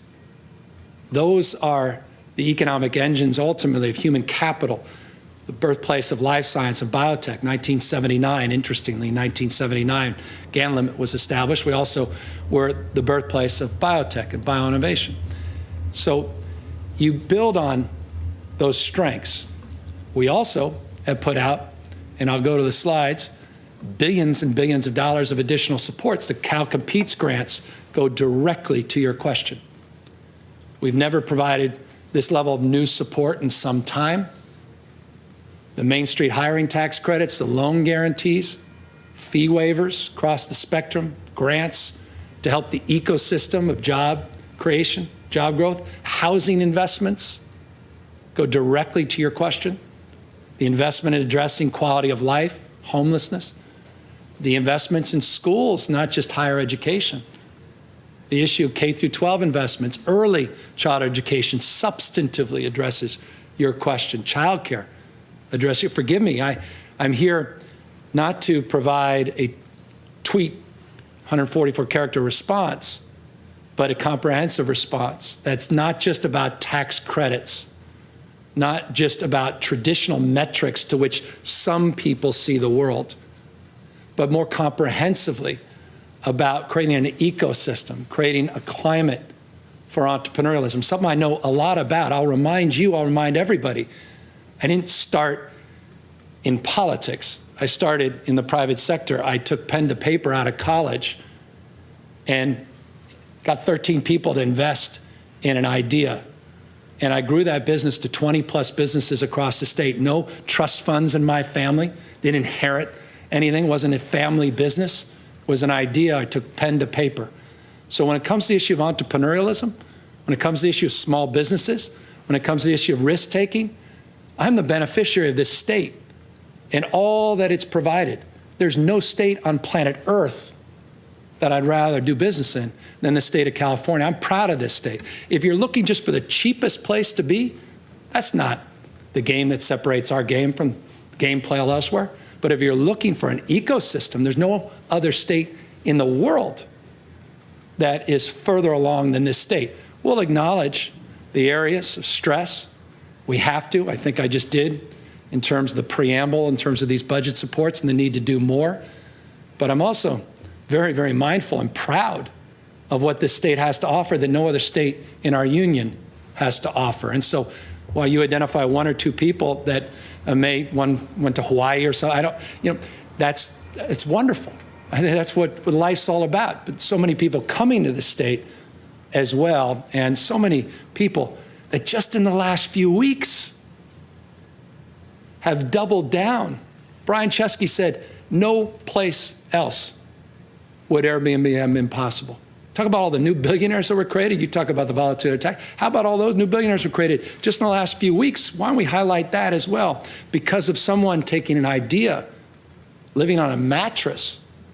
There was no availability in a convention center at San Francisco Convention Center, and comes up with an idea to rent the mattress. That only happens in California. Happened in San Francisco. And that IPO has created tens of thousands of jobs. And what did he say? He said, I'm doubling down on California. Head of DoorDash, doubling down on California. Salesforce, one of the most dynamic software anywhere in the world. I mean, I thought the cloud was in the sky until they came along. It's a byproduct of Oracle.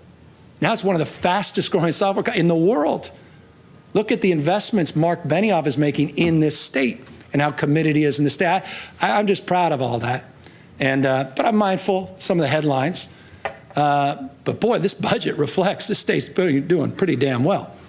And we got a lot of work to do to help small, medium-sized businesses, but the folks at the top doing pretty damn well. But I don't begrudge that success. I admire and respect it.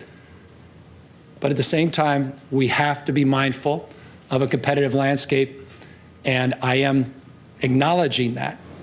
And I'm committed as governor to being more aggressive in the future to make a case anew for this great state. Angela Hart, Kaiser Health News.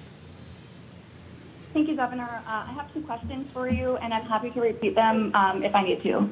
My first is about the expansion, the long hoped for expansion of Medi-Cal to undocumented seniors.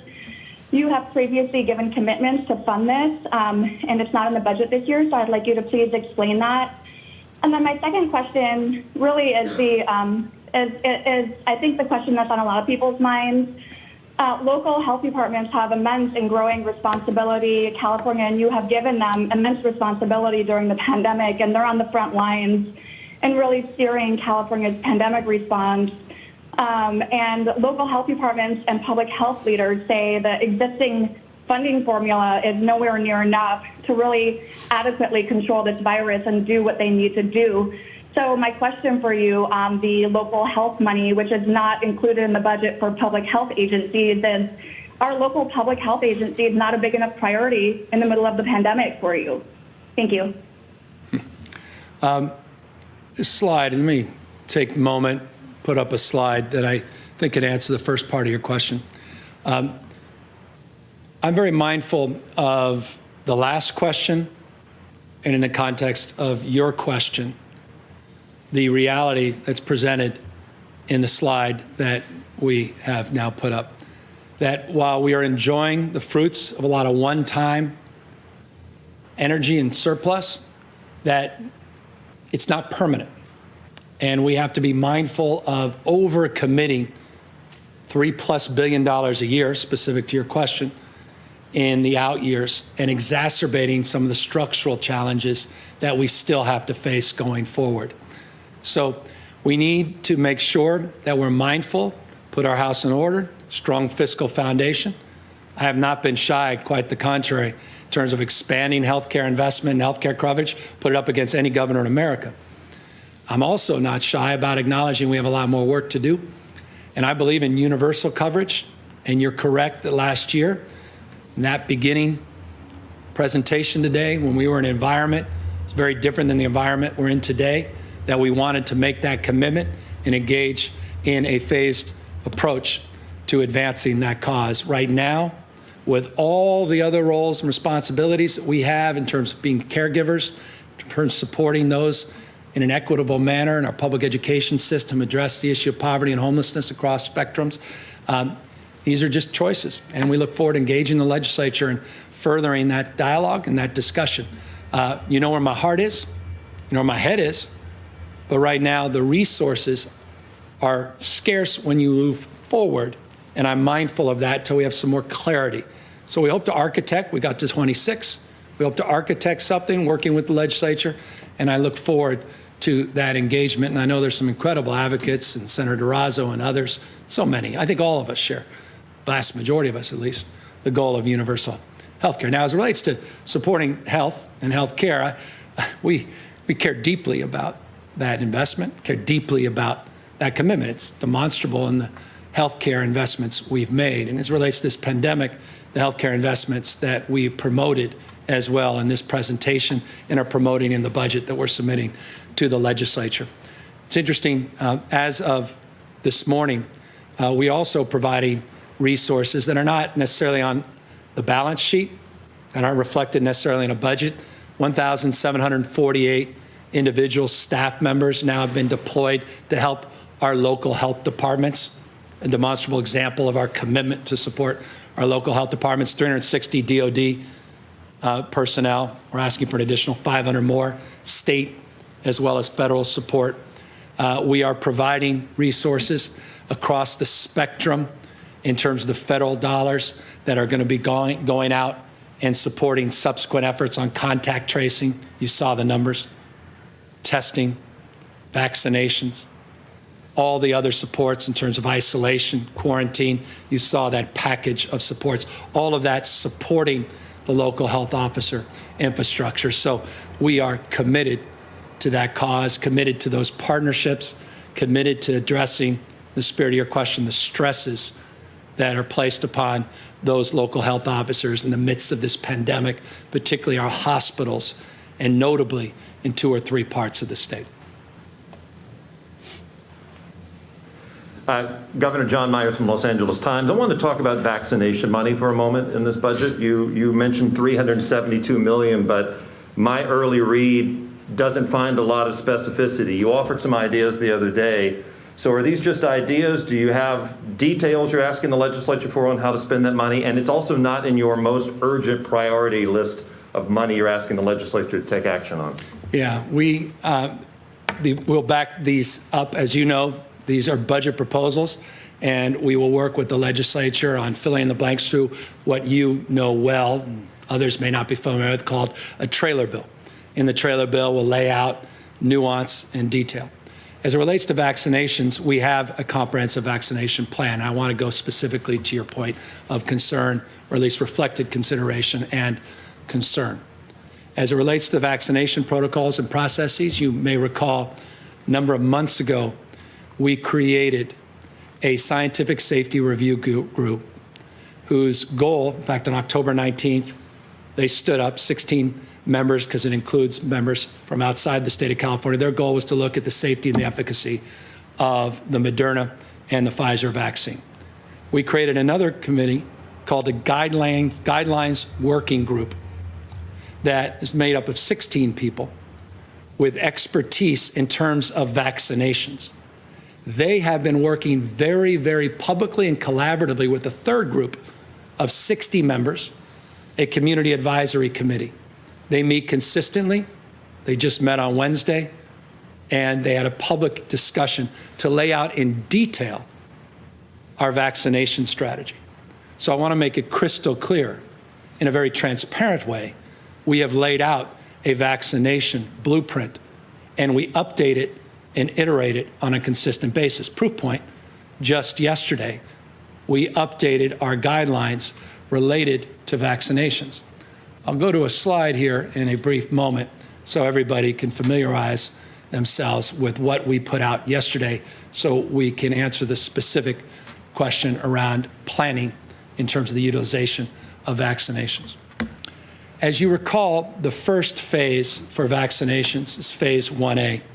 It's about 3 million people. That prioritizes healthcare workers and residents in long-term congregate settings, not just skilled nursing facilities, but residential care facilities and assisted living facilities. We recognize some of the bottlenecks. It's not unique to California, quite the contrary, talking to governors all across the country. Some of the bottlenecks in terms of the prioritization, a lot of that through the spirit of the CDC and the guidelines they put forth, but certainly that we put out with our guidelines working group. So we laid out a strategy. Within each phase, there's 3 tiers. I'm not offering those tiers for you today, but they're available on our covid19.ca.gov website, specific tiers, specific vaccination strategy. What we did yesterday is we updated the guidelines recognizing some of the bottlenecks in terms of this cohort, and now we are allowing people more flexibility at the local level, county level, but also providers across the spectrum, more flexibility in terms of moving between tiers. This is tier 1 and 2 of the next phase, which that flexibility allows us to go into different cohorts, different ages within different sectors of our economy. So we're loosening this up. We have a specific goal of 1 million vaccinations within the next 10 days that we want to administer, and that's part of our vaccination plan. Now, money that we have in the existing budget, we are halfway through the fiscal year, existing budget, a lot of that came from the original CARES Act. We're using those resources right now to advance this cause, to support our county hospitals, or rather support our county local health offices, and to support those that are partnering with us in this endeavor. A lot of money went directly to the counties, LA County notably, not just to the state. We also partnered with Walgreens, and we partnered with CVS. Walgreens and CVS, as part of our vaccination plan, are distributing vaccinations in our skilled nursing facilities, in our other congregate settings. So that's all part and parcel of the broader vaccination plan. This new money that we'll put up will help support those existing efforts, help amplify areas, in this case, which need to be amplified, and that is culturally competent, peer-to-peer engagement to encourage communities that have historically, and for good reason, felt reticent to take vaccines, to begin to have those vaccines more safely administered. We want to do more PSAs. We want more partnerships with CBOs. That is part of the work we're doing in real time with the legislative support. In fact, we had a number of legislators on yesterday, a Zoom call, talking about some of these efforts as a preview to this year's budget. They'll all be part and parcel of our trailer bill. So if I could just follow up quickly, Governor. So I think what part that I hear you saying is that some of this is to be determined. 372 million feels like a very specific number, so I thought there might be more detailed plans on that. But as a part of this too, who ultimately is accountable in California for the vaccine distribution? If it goes well, if it doesn't go well, who does the public hold accountable? Well, they always hold the governor accountable regardless. And so you will, others will, when in doubt. Things go well, they'll celebrate the success of all the local partners. It's part and parcel of any role of responsibility. I'm used to it. Being an entrepreneur, at the end of the day, buck stops with the person that had the privilege of signing the paychecks as mayor and certainly as governor. So I recognize that role and responsibility. It's interesting. It's not just an interesting point. I think there's a sense that the governors have somehow received vaccines, and then the governors decide where the vaccines go. The state of California has not received 1 dose of vaccines. The state didn't receive any.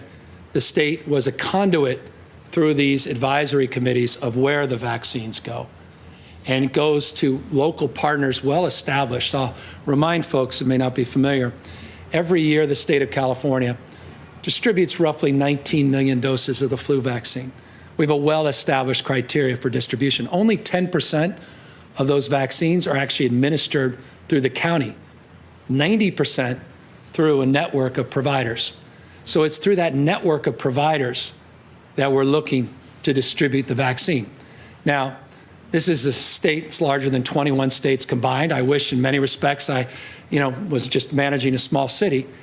The challenge is how one holds accountable all these levers and all these levels of government, all these clinics, partners, health, all the whole spectrum.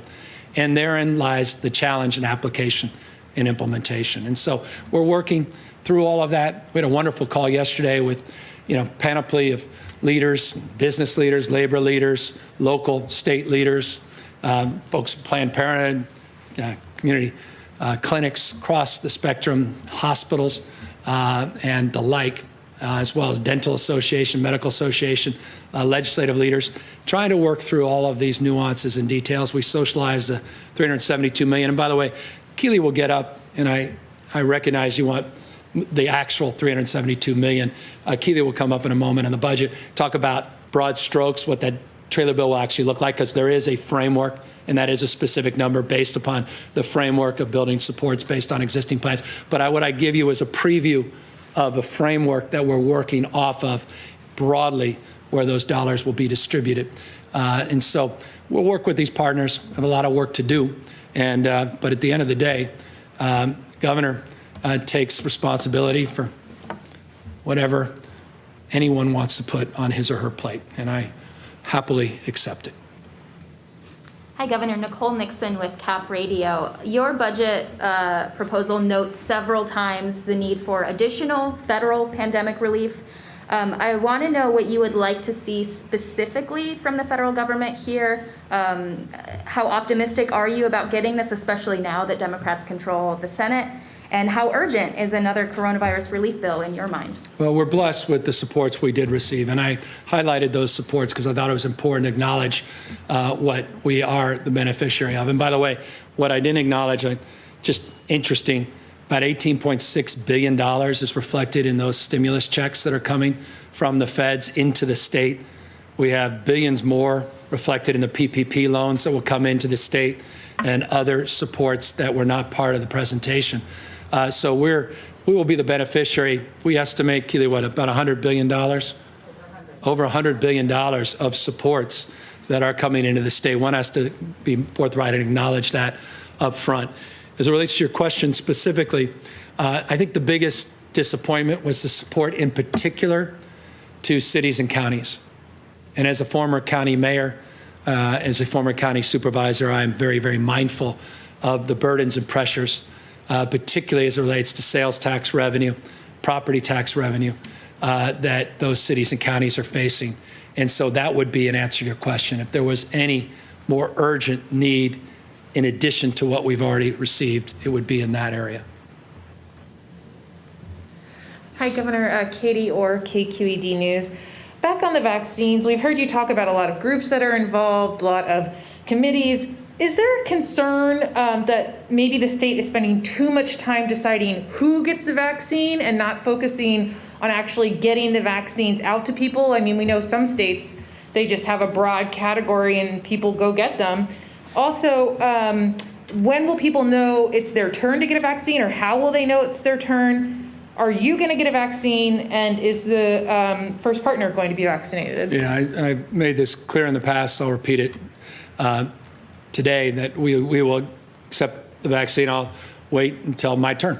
And wherever we are in the age cohort and the vulnerability matrix that we've put out and socialized, that's where that date will fall. Now, look, as it relates to the prioritization of the vaccines, we do prioritize our healthcare workers. We want to vaccinate the vaccinators. I think that's foundational, and helping our seniors, particularly in congregate facilities, I think is wise, and I think that's the best approach. And that's underway. And we have been administering hundreds and hundreds, more than any other state. Now, per capita, we have work to do, but more than any other state. As it relates to the comments I just made in relationship to the previous question, I think it's important that I once again show you this slide. We are allowing, and this goes directly to your question, we are allowing now flexibility based upon the health order we put out yesterday. Tomas Aragon, our health director, put out new guidelines yesterday based upon the input we've been receiving from all of our county partners in particular, but also our institutional partners across the spectrum, that they were looking for more flexibility. And this is the flexibility into phase 1B and different tiers that they're now being afforded. And so we want to provide more flexibility, more discretion, but within these broader parameters. We are going after, as it relates to enforcement, because I know there's been discussion for it, if people are monetizing vaccines, vaccines cost nothing. None of you will pay a penny for vaccines. You should not. Someone's charging, they shouldn't be charging.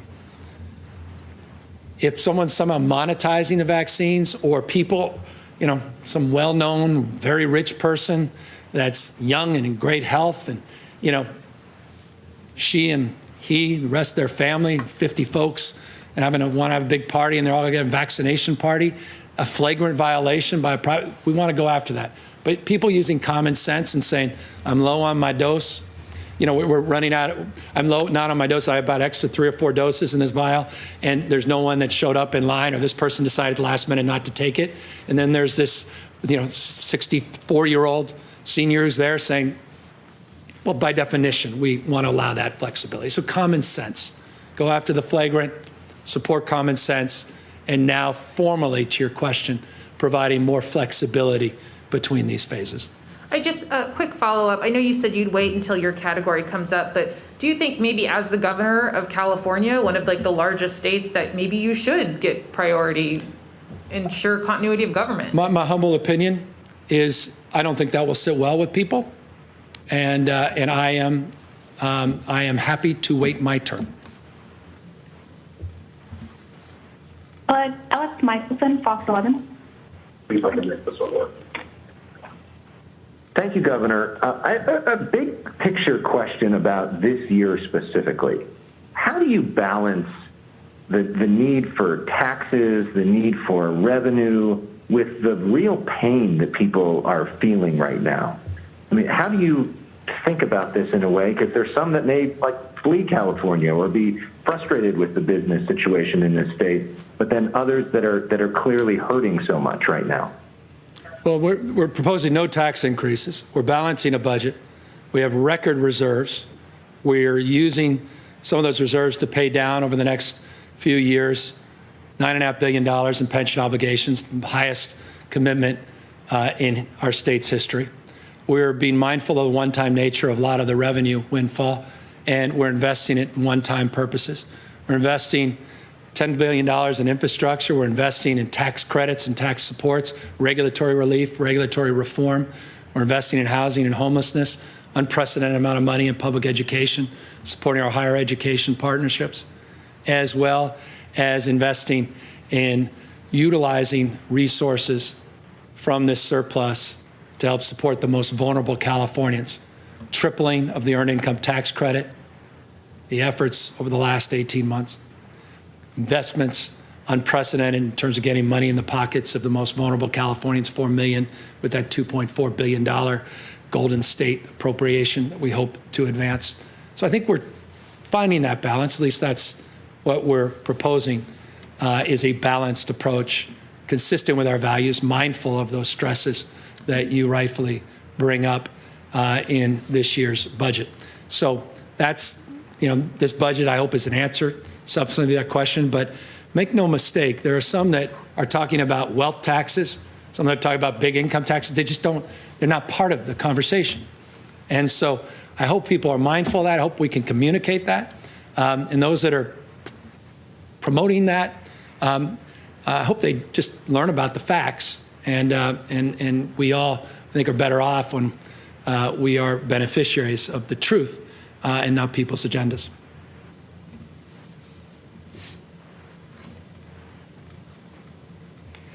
Hi, Governor Maribel Lopez, Univision 19. And my question is about the stimulus golden package. There are communities out there that they lack of information, they don't get enough information. They maybe understand that money is coming, help is coming, but they need more information. Do you plan to assign, besides the California Franchise Tax Board, more organizations that can help these people? Well, the answer is yes. We have an amazing partnership called Listos. Listos has been established through the Office of Emergency Services. Listos has been central in our efforts to reach out to diverse communities across the spectrum in a very culturally competent way, bottom up, as it relates to our emergency management, wildfire mitigation, and recovery efforts. We are specifically now in this budget asking the legislature to approve additional supports for Listos to advance the effort to address socioeconomics and address the utilization of a similar framework for Listos to more broadly engage communities in terms of eligibility, in terms of information, across the spectrum of supports, accessing the I-10 under the EITC. And forgive me, I'll provide folks more information about that another time, to provide resources, or rather information about resources in our rapid resource program for mixed status families and for newcomers into the state of California and refugees, to provide information on our Housing to Harvest program, which is an incredible partnership with our farm workers, to provide more information, more supports in that space. Number two, in addition to Listos helping broaden that engagement and that support, we also have taken our lessons learned from our census. California put more money up, I think even on a justice per capita basis, than probably any other state, at least most other states, to supplement our census efforts. Stubborn, difficult process. There was some success, there were some lessons learned.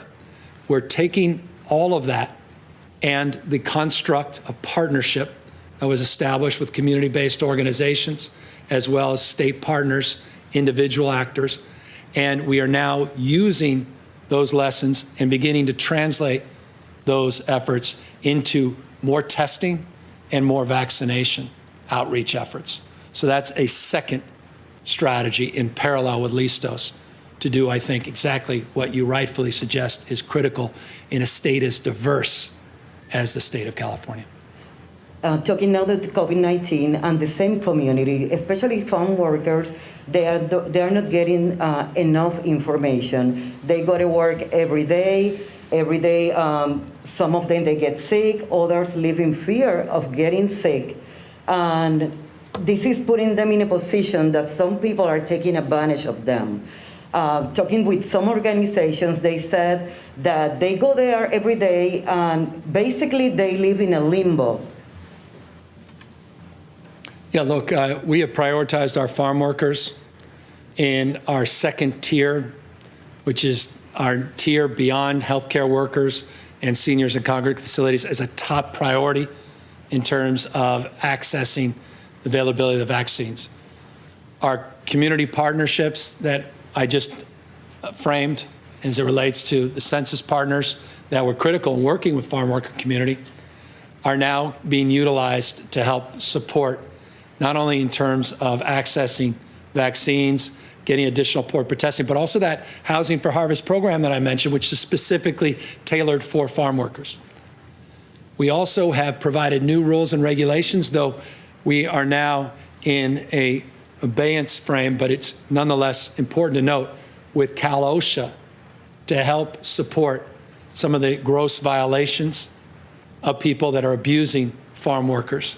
And while we're not going to assess penalties as part of this abeyance of agreement that we're currently in, this interim agreement with the private sector, we are significantly increasing our outreach and engagement so that we can constructively bring people back in to enforcement. So there's a lot more support in this space for farm workers than have been in the past, including on the food side of the spectrum, where a big part of that last $90 million that we put in October for food banks and tribes also was targeted to help support our farm workers as well. I want to ask my team to provide you a comprehensive list. You'll see all kinds of other protections relates to sick leave and relates to issues of paid leave and issues related to workers' comp, all these other supports that we provided our farm workers as well. They'll get that to you immediately. What about education for them? Because that they are lacking of education too. They are fear of maybe doing the test, maybe the vaccine when it's ready for them, because they don't know how that works. Yeah. So big part of John's question about where's the $372 million going to be used. We're going to build, I referenced this obliquely. Let me now take advantage of your question to express more specifically. A big part of our effort is to amplify our peer-to-peer engagement, to amplify our outreach, to amplify our partnerships with community-based organizations, trusted messengers. We did that, as you recall, directly with mixed status families and individuals that were here without documentation in the state of California a few months ago through an unprecedented effort to provide $125 million in direct supports to people, regardless of their immigration status. And we built a framework of partnerships throughout the state of California with CBOs, with trusted messengers. So building off of that, we've got a whole new suite of outreach efforts. We just need to fund them at the next level. That will be part of the trailer bill, part of the spend plan of the $372 million on the vaccines. On Monday, you've just inspired me. On Monday, because I have them, I want to show you some new PSAs we're putting out, but I also want you to see not just how we're doing it in language. I'll also give you a little bit of backup to the packet of outreach that we'll be doing, the package that includes these trusted messengers, as it includes more specific outreach to our farm workers, not just in the Central Valley, the Central Coast, throughout the state of California, so you can see specifically, and maybe you guys can help promote as well in your network those PSAs and those partnerships as well, which could go a long way to help us. Governor Carla Marinucci from Politico. You consistently describe California as America's next coming attraction, a place that's inventing the future, and yet California is not inventing the future when it comes to getting these vaccines out. It's in the bottom tier. You noted today different groups with experts, 100 experts and 3 tiers, et cetera, to help get this out. But what we hear from readers who want me to ask you, you have used your emergency powers as governor in the past, sometimes to criticism. If this isn't an emergency, what is? What is stopping you from doing that, from bringing in the National Guard or anything else you need to do? And specifically, what can you promise Californians when it comes to when they can get the vaccine and when they'll be notified? And then if I can add another question, do you support the call for impeachment or the invoking of the 25th Amendment that the House Speaker has asked for? Let me just take that off the table. I'm focused on the distribution of vaccines, answering the first part of your question as a priority, and presenting a balanced budget to the legislature and engaging in these issues with priority and more focus. As it relates to the issue of the vaccinations, the goal is 1 million vaccines by the end of next week, specifically. The specific guidelines are presented in these slides. Let's bring back the slide so there's no ambiguity, no confusion. And I want to encourage people to go to the covid19.ca.gov website, covid19.ca.gov website, and learn more about where the prioritization is in terms of these vaccines. I'll remind people, we're in receipt of 2,050,000 doses as of last night. Those numbers change hourly and daily. We'll update the numbers tomorrow. So we have 2 million that we've received. We have 3 million people that are in that first cohort. Even if all 2 million doses were applied, it represents a de minimis number of Californians. There's simply no other doses that we have to distribute. That's frustrating for everybody. But I also think it's an important point to remind people of. If this nation, and by the way, California is not unique. If we're today at just shy of 30% distribution of the vaccines, some are 20, 25, we were 25 3 days ago, we may be at 33, we were 33%. A few days prior, which was one of the top tier. I mean, it just goes day to day. It depends when you look at the data. It's still inexcusable. But if this country administered all the vaccines, it diminished. I mean, it's a very small percentage of Americans would have it. So the reality is, there's this sort of false notion that we're in a race to reopen with the vaccines. Well, that may be true, but there's this sort of false pretense that somehow the vaccines are plentiful when they're not. They're still in a frame of scarcity. And so we are preparing for the day where there's a framework of abundance. And we look forward to that with the next administration. But we're in a scarcity frame now, and we've tried to prioritize within that scarcity frame, but we now acknowledge, and that was the change yesterday, specifically, that we needed to loosen up those tiers, and we have now. So we're going to see faster administration. You'll see that. Hold me accountable, you will. Next week, I told you the goal, $1 million. End of the week, 10 days. So that's the goal, specific goal, we have a specific plan. Trying to hold folks accountable at all levels, across the spectrum. That was our deeper conversation yesterday after 100 conversations over the course of the last many, many months. We've been working on this for some time. Similar struggles are happening in most other states in the country. Not an excuse. So we are committing ourselves with resolve to address those issues. And I'm very mindful of the urgency to do so. So as more vaccines come into the state, we will then broaden the spectrum to include the folks on this slide. This is phase 1C. This may include many more of you, folks that are watching, folks that may be here, maybe even you, Carla. In this sector, phase 1C are individuals 50 and over, but also 16 to 64 that have medical conditions and or disability.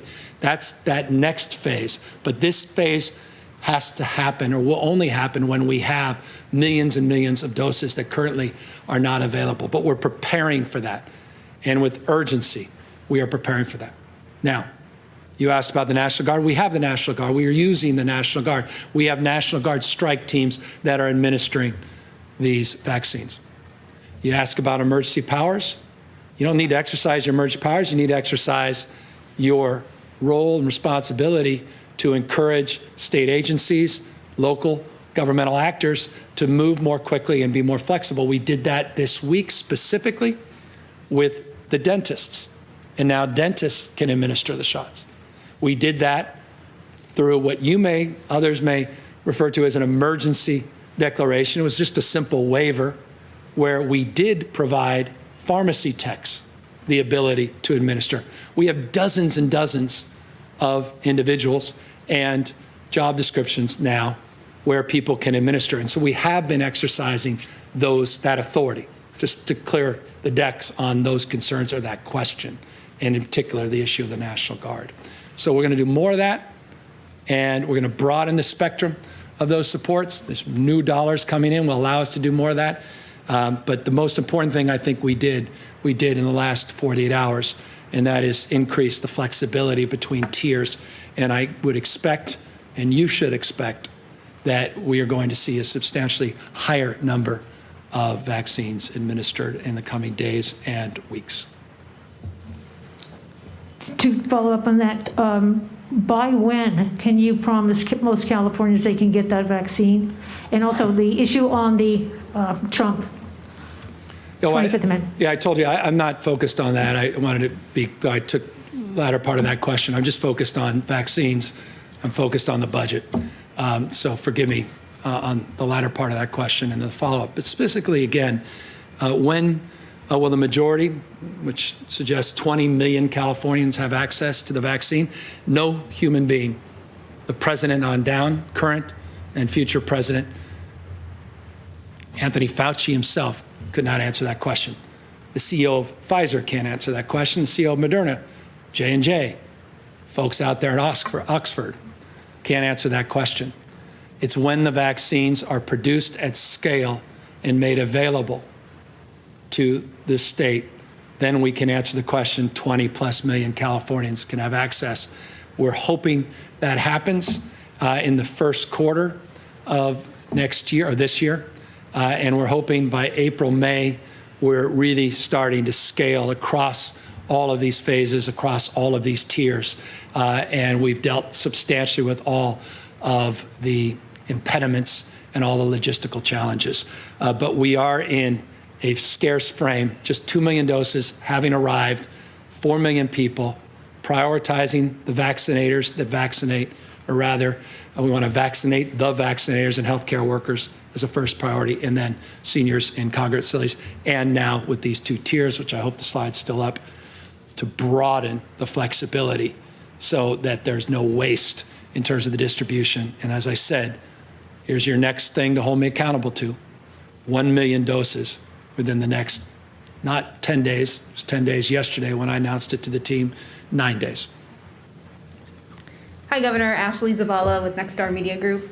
I know on eviction moratorium extension, you want the legislature to work within the coming weeks on this. I was wondering if there's a date, a month, a time in 2021 that you're hoping to extend it to. That's part of the negotiations, part of the give and take, part of the back and forth. What made the last negotiation successful is that every time I was asked about it in public, I didn't answer the question specifically in an effort to create a process of trust with the critical groups that we're currently negotiating with, and to express my respect for the legislative leaders that are working overtime to advance this cause. I'll maintain that stubbornly, I know, and forgive me in advance, as we are engaged now in the midst of engagement with all of the parties and legislative leaders on this extension of this moratorium that's due to expire on the 31st of this month. On that note, what do you say to Californians who are facing that deadline, in a matter of weeks? That we are resolved, we are committed. The reason I amplified the point today on multiple occasions in this presentation is that it's a top priority for me, and I know the legislative leaders. And so we are going to find a way to get it done, just as we did the last time. So that's what I would say. We see you, we hear you. We're very mindful of your anxiety, your stress, and we will get something done. Hi, Governor. Alexi Casa from the San Francisco Chronicle.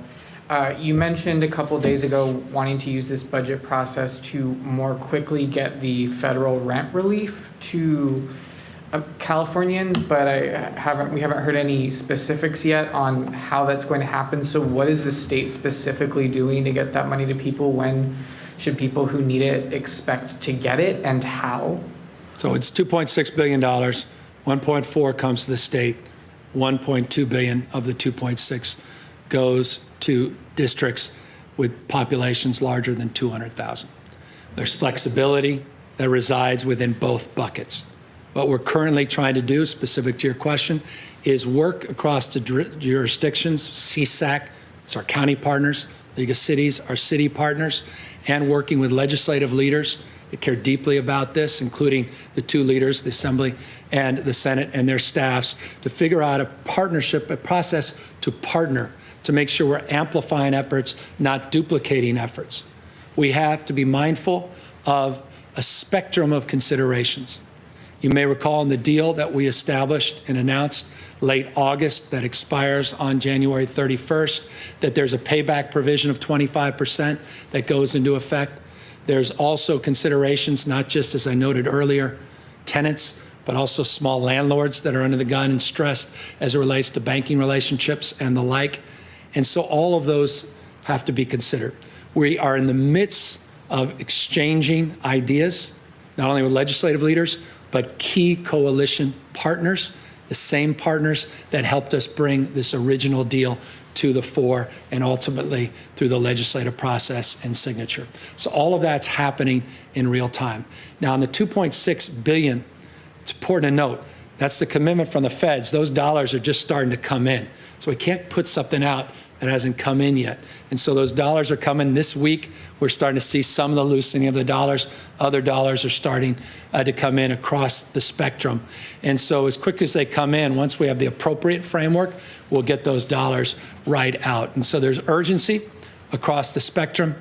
We are deeply engaged and deeply mindful that this needs to happen in days, not weeks, because January 31st is around the corner. And if we're going to move legislation, you have to have an agreement very, very shortly, both on the moratorium and both on the distribution of those federal dollars to parallel and to support those broader deals. We have to have those in the next number of days, or at least within the next week or so.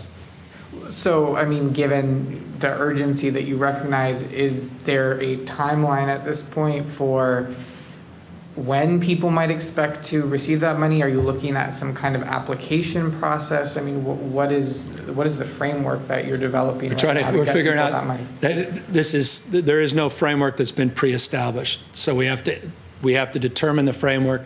We have to determine the partnerships. Do you work? This is a negotiation. There are all kinds of considerations. Here's just to lay it bare. Here's what I'm trying to avoid. That the cities get $1 billion+ and they go in 20 different directions. State gets in and we duplicate some of the directions, we replicate them, but we go in another direction. We're not amplifying, we're not coordinating, we're not supporting. We may use CDFIs. They may not. They may use trusted existing partners with rental assistance programs. They have philanthropic. All that has to be part of a broader. And I use CDFIs just as a proxy for the kind of intermediaries that exist, not literally but figuratively, in that rental frame.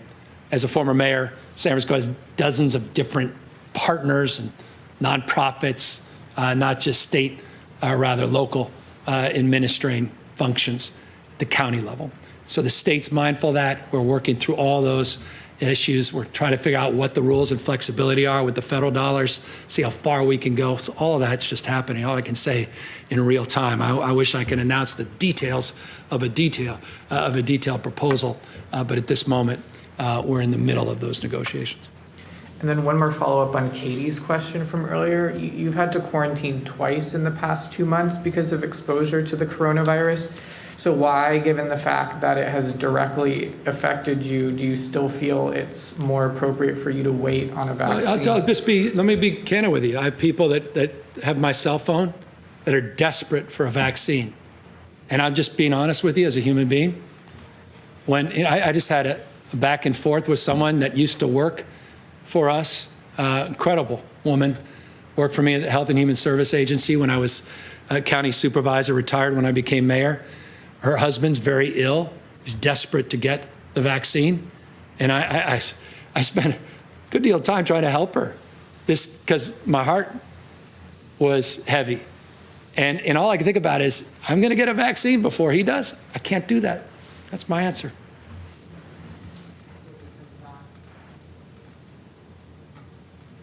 I can do my job, folks. We're doing it. And I like to think I'm still young, reasonably healthy. Maybe that's the answer to the question. Is that it? Well, that's a good way to end. I'm young, still reasonably young and healthy. Not sure after those questions, but God bless all of you. Thank you for the privilege of this time. And now for the show you've been waiting for, which is the, and by the way, let me just thank Keely and her team, as always. Forgive me. Rock star budget team, our finance team, HD, who, we joke. I say, who's the HD of this agency?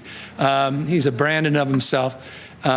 These guys are remarkable. Keely's done another amazing job, and her entire team. I know she'll recognize them. Thank Ana Montesantos. I want to thank Ann O'Leary, whose last day is today. She worked hard for months on this budget. I want to thank all of our team for the hours and hours. Hard to describe. No one particularly cares, but matters to at least those of us who worked on it.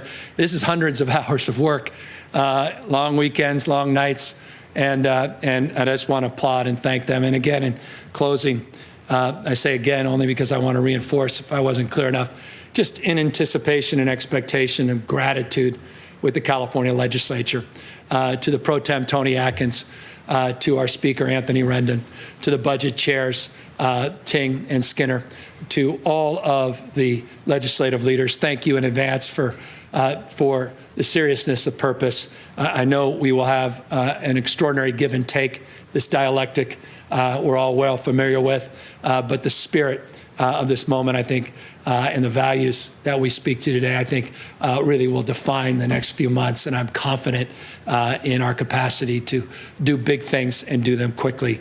And so thank you to the legislature in advance. With that, Keely Bosser and the finance team to actually answer all the detailed questions on this year's budget.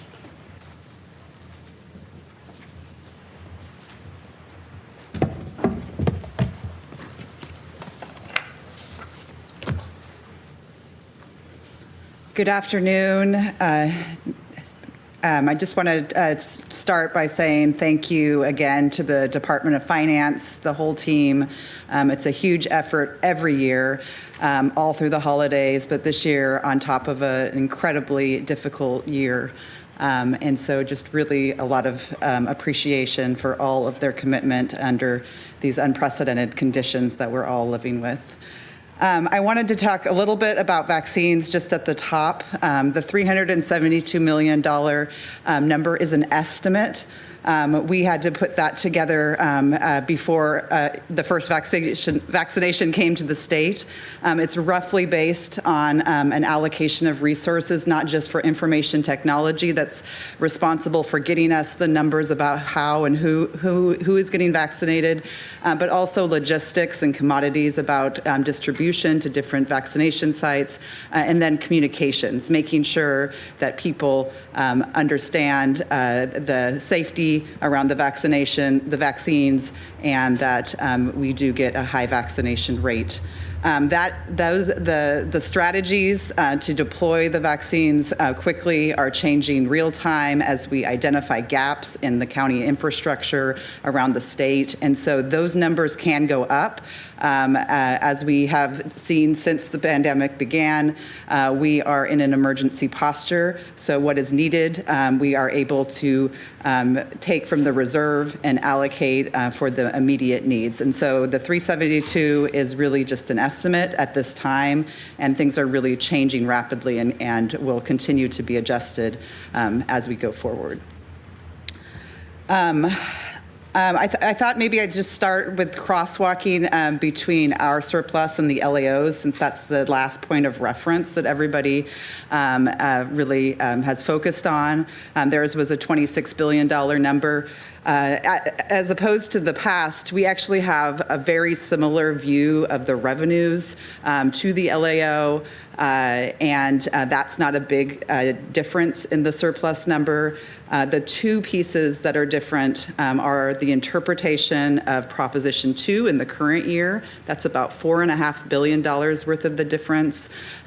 We do true up the current year by putting more money into the reserve in the current year, even though we did take that emergency withdrawal last year to help balance the budget in 2021. The second piece is that their estimates just do not reflect all of the expenditures on emergencies, especially wildfires, and some of the COVID response emergencies that we had that information. So that they will be adjusting their numbers when they come out later this month.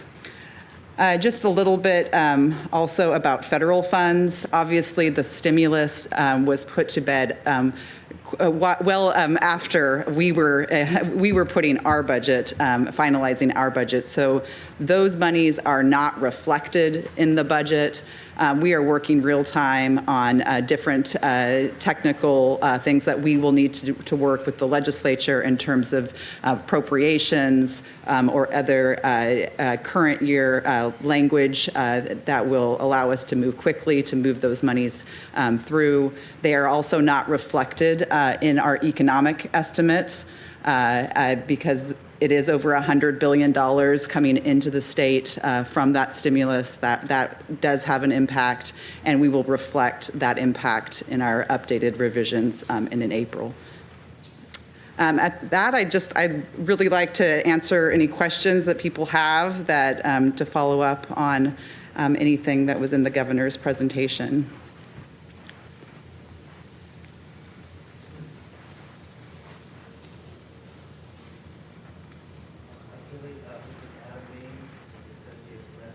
I know the governor said earlier that there were no tax increases that he's proposing. I know last year there were several, I guess you could call them temporary tax increases or changes. Are those gone now, or are those still in the budget? No, those are not gone. Those were temporary. They were for a 3-year period, and the budget still reflects those proposals from last year that were enacted by the legislature. There are a few things. There's no general tax increases. There are some issues that are specific to certain parts of the budget. For example, the Department of Toxic Substances Control. We continue to pursue major reforms there, not just in how that department and their mission is funded, but also governance changes to that department. So that's still reflected in the budget. That was a proposal that we made last year as well. The other proposal that is an increase that's targeted is an increase on the pesticide mill fee. That increase would support not just the reduction of harmful pesticides in our agricultural system, but it also will be supporting the transition to those more integrated and regenerative approaches that have use fewer toxic pesticides. So those are two pieces that do require 2/3 vote, and we'll be asking the legislature to adopt. I also wanted to ask, I know the LAO referred to it as a windfall, as one time. I think I heard the governor refer to it at least once as a surplus. I just wanted to get the administration's thinking of this windfall or surplus. Right. So there's a significant revision upward in the revenue forecast. There's no other way to say that. 3 things that are really the impacts. First of all, we got it wrong in April about how deep the recession was going to be. Second of all, we also got it wrong that there was more inequality in the impacts of this pandemic than we expected. And then the third thing is just that the stock market has gone up and up and up, which was not in our forecast. So those 3 factors are the main factors driving the revenue. We do think that it is mainly one time, which the governor put up the slide with the structural deficits. We still project that expenditures are going to outpace revenues starting in the budget year +1, so in 22-23. So we see the highest level ever in capital gains, $185 billion in capital gains. That's resulting in $18.5 billion in tax revenues. That is an old story about the volatility of revenues, but it still exists today. That's something that's really driving some of those Prop 2 deposits, which are obviously really critical to us maintaining the stability and being able to support programs over the long term. And then finally, if I may, just with this surplus or windfall, can you say like how you're spending it, or is it just kind of absorbed into the budget? Yes. So the roughly $15 billion surplus, and we have sort of a different frame here than we've had in the past, but the $34 billion of resiliency is a combination of our reserves and also the discretionary surplus. But we always build the operating reserve into our discretionary surplus because that's a choice. We could choose to spend that, but we choose to leave some in that operating reserve. First thing that this $15 billion, so the first thing that $15 billion is being spent on is a $2.9 billion operating reserve. We're also restoring all the suspended programs for the year. That means we've moved those suspensions out a full year. That's $1.3 billion. We've got another $4 billion that's broadly for the jobs and economic recovery packages that have been in various forms. And I just want to caution because there are a lot of different tables in our budget, and I think those will be helpful. Some of the things like in the jobs and economic recovery, $14 billion page, they are tax credits, so that the way they hit our budget are actually different than how they're reflected because that revenue loss will be in future years, usually. The other thing is housing and homelessness. There's $2.3 billion on housing and homelessness, around $786 million for UC and CSU. We are building in, again, emergency response is still the primary day-to-day for government right now on the COVID-19 pandemic, and we have built in an estimate of another $700 million that we Some of it, we don't know what is going to come up around the corner, but important to hold space in our budget to make sure that we can address the emergencies as they come up. Another $675 million for both the fire prevention and forest health, but also in increasing our firefighting capabilities going into the next fire season. We have about $1 billion in money going towards different health and human services efforts, including CalAIM, also a innovative new big idea on addressing the population that we refer to as the incompetent to stand trial population. These are populations that are often being held in our jails, waiting for transfer to state mental hospitals. Then we also have a whole host of other adjustments that add up to about $1 billion too. So those are the broad strokes of where the governor has prioritized this surplus. The biggest one being jobs and economic recovery, and making sure that the state is well positioned to accelerate its recovery once we have the pandemic under control and people are vaccinated. And so that's a very high priority. Really important to note that when we talk about discretionary surplus, that doesn't include the Proposition 98 estimate. And so that's also a huge priority for this budget. Theo Douglas, TechWire. Yes, good afternoon, and thank you for taking my question. I'm interested to hear, to the extent that it's known, perhaps either from a sheer financial commitment or scope or simply its aim, is there a sense yet of what may be the state's most significant IT project in this budget that we might see head to procurement this year? So we're continuing. So one of the things that we're doing, and the governor went through this, but we're making some major investments in the Department of Technology to have that agency be able to really get in and spot problems before they occur. In the recent years, there's been a lot of triage and emergencies that the Department of Technology has leaned in on and has supported, but we want to make sure that they are also having a proactive ability to get in there. There are lots of projects that are in the pipeline, and so I don't know that I'm going to be able to speak specifically, but we continue to work to support a new payroll system for the state. That's going to be a very big deal, working very closely with the state controller's office and with the government operations agency and CalHR, who are all of government will be involved, similar to our fiscal budget system. So that will be a very big undertaking.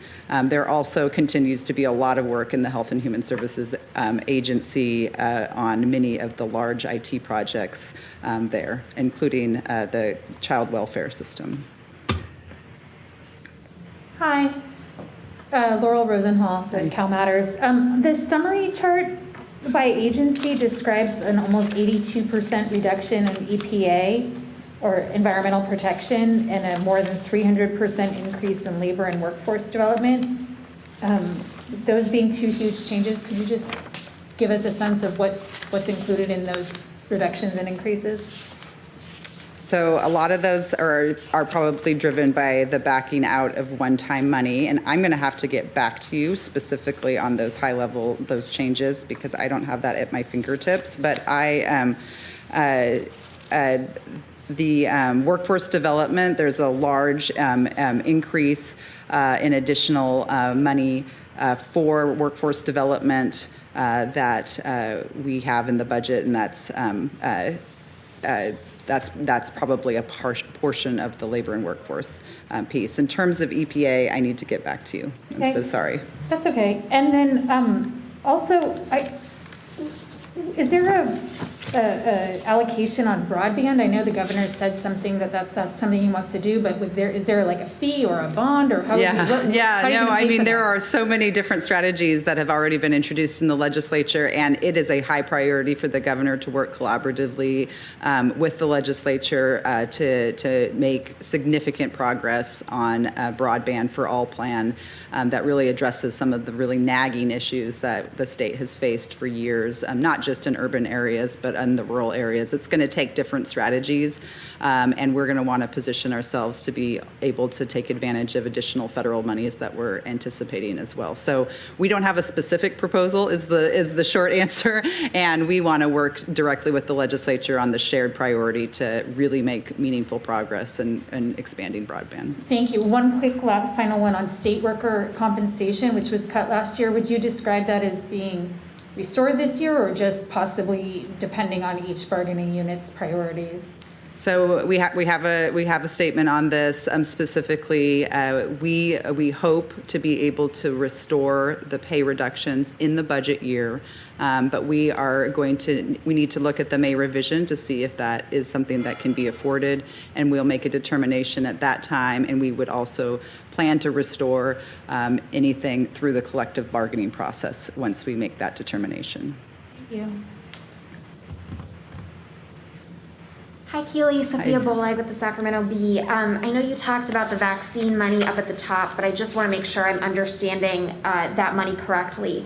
So the $372 million, is that the same as the $300+ million that the governor talked about on Monday? It is. It is. It's an estimate. So there is not there. It looks like it's a precise number, but I will say it is an estimate based on early plans on how what the state needed to do to fill in the gaps to get that done. So that's.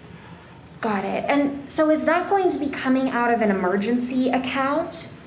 Correct. So we would work with the legislature as we have throughout the year on emergency spending allocations through working with the Joint Legislative Budget Committee and thinking and making sure that we're identifying and working with them collaboratively on how to address these emergency expenditures that are driving real costs that impact the budget.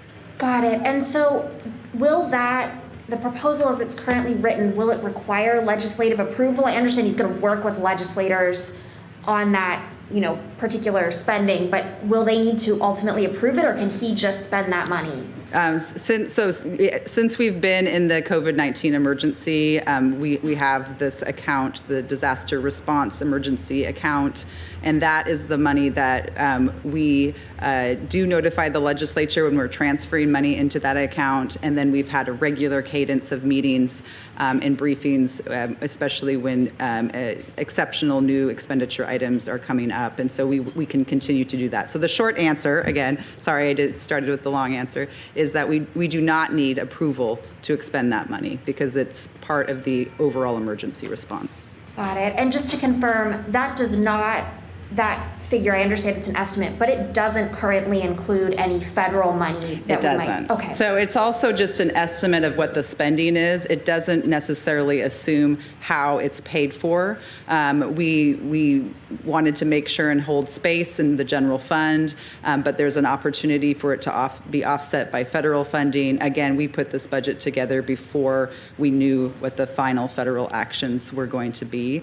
The bottom line on vaccines is that real-time strategies are changing and adjusting, and the money to make sure that distribution goes well and expedited we will spend what we need to spend on that from the emergency allocations. Got it. And then I just have one question about the supplemental payments that Newsom has proposed for low-income families. Yeah. So the way I understand the way the governor is proposing that those be allocated is you would take the families who received an EITC benefit from the 2019 tax year, so those who received it last year, and then you would also give it to ITIN filers who will be eligible for the 2020 year, so who are filing their taxes this year. Will that leave out any families who were not eligible in 2019 who are not ITIN filers, but who are eligible in 2020? Possibly, and that's something that we're looking at. I think when we put this proposal together, I think this is, again, before the federal government acted and to extend the UI benefits, the plan was to get it out as quickly as possible. And because the EITC filings really are, very dependent on you getting your W-2 and, filing your federal tax return at the same time, those deadlines meant that those individuals would not get that payment until March, April, which is when most EITC filers do file. And so we wanted to go quickly, and that's why we used the 2019 recipients as the pool. Certainly, there has been a lot of changes to people's individual household income, and there are potentially some individuals who didn't qualify in 2019 that could qualify in 2020. And so that is something that we are looking at, and we're continuing to work with the legislature, but that is not part of the proposal because the idea was to go quickly and get that stimulus out on the street as quickly as possible. Got it. So at this point, anyone who might be left out in that sort of gap, the governor's proposal is not to cover those people at the moment. But it's being the $2.4 billion reflects an estimate. So the $2.4 billion in expenditures reflects an estimate based on the 2019 filers, plus our estimate of who would have been eligible, who are ITIN filers that were not eligible for the 2019 tax year, but will be in 2020. Got it. Thank you so much. Angela Hart, Kaiser Health News. Yes. Thank you, Keely. I wanted to just run through some questions, really, on the three of them for fact checking around the COVID proposed expenditures. Can you hear me okay, Keely? Yes, I absolutely can. Okay, thank you. The governor presented a slide showing $4.4 billion for testing and for vaccines and tracing. In the budget, when it talks about those things, it talks about those programs, those funding for the programs as it's already passed. So I just want to be clear, that $4.4 billion, is that a new proposed expenditure in the budget? And if so, can you point me to where that is broken down? Yes, so it's on page 46. And this is a table that you will be familiar with because it's one that we've been updating throughout the pandemic, and we actually updated it a few times this fall since the Budget Act estimate. Again, these are slightly different because these are estimates. This is an emergency. It's dynamic. We do try and project and plan some expenditures, and that's what the $4.4 billion reflects. So, but the $4.4 billion is in comparison to what was included in the 2020 Budget Act, and so some of it are related to things that are already in process, like the Valencia lab, like the increased contact tracing that we've been doing, like all of the CDCR emergency expenditures to manage and reduce the spread in the prisons. So it is a slightly different thing because we are in this emergency, and it's a complex emergency with a lot of different lines of effort. And so we're really trying to make sure that the people of California have the transparency and understanding of where the money is going in the emergency. So what's the right way to explain that? It's not, sorry, I just have a couple. So the budget, I would say the budget reflects updated estimates of COVID-19 emergency response of $4.4 billion additional money. But that's not a new proposed expenditure, correct? No, it's just some of them, again, it's all coming out of the reserve, so it is not brand new. I guess the answer is right. It is not brand new. It's an updated estimate. Hi, Keely. Nicole Nixon with Cap Radio. I see 2 new offices being created here, housing accountability and healthcare affordability.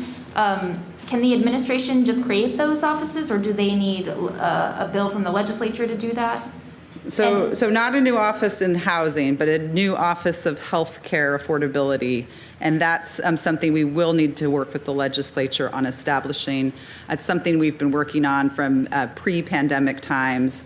Really important to increase cost transparency and also work to reduce the cost of healthcare so we can move more closely to expand healthcare to all Californians. And then can you just briefly talk about ideal budgets for these? Oh gosh, thank you. I don't know if I have that at my fingertips, but I will get that for you. The other office that we're creating is within the Department of Healthcare Services, and it's related to Medicare and innovation. We look forward to working with the next administration at the federal level on different ways that we can leverage our state's Medicaid system and the Medicare benefits that are obviously received by many millions of Californians to really expand the long-term care and supports that are available to individuals who are not on Medi-Cal, but are on Medicare. One more question. I'm sorry if this has been addressed. I see on homelessness, 1.75 billion.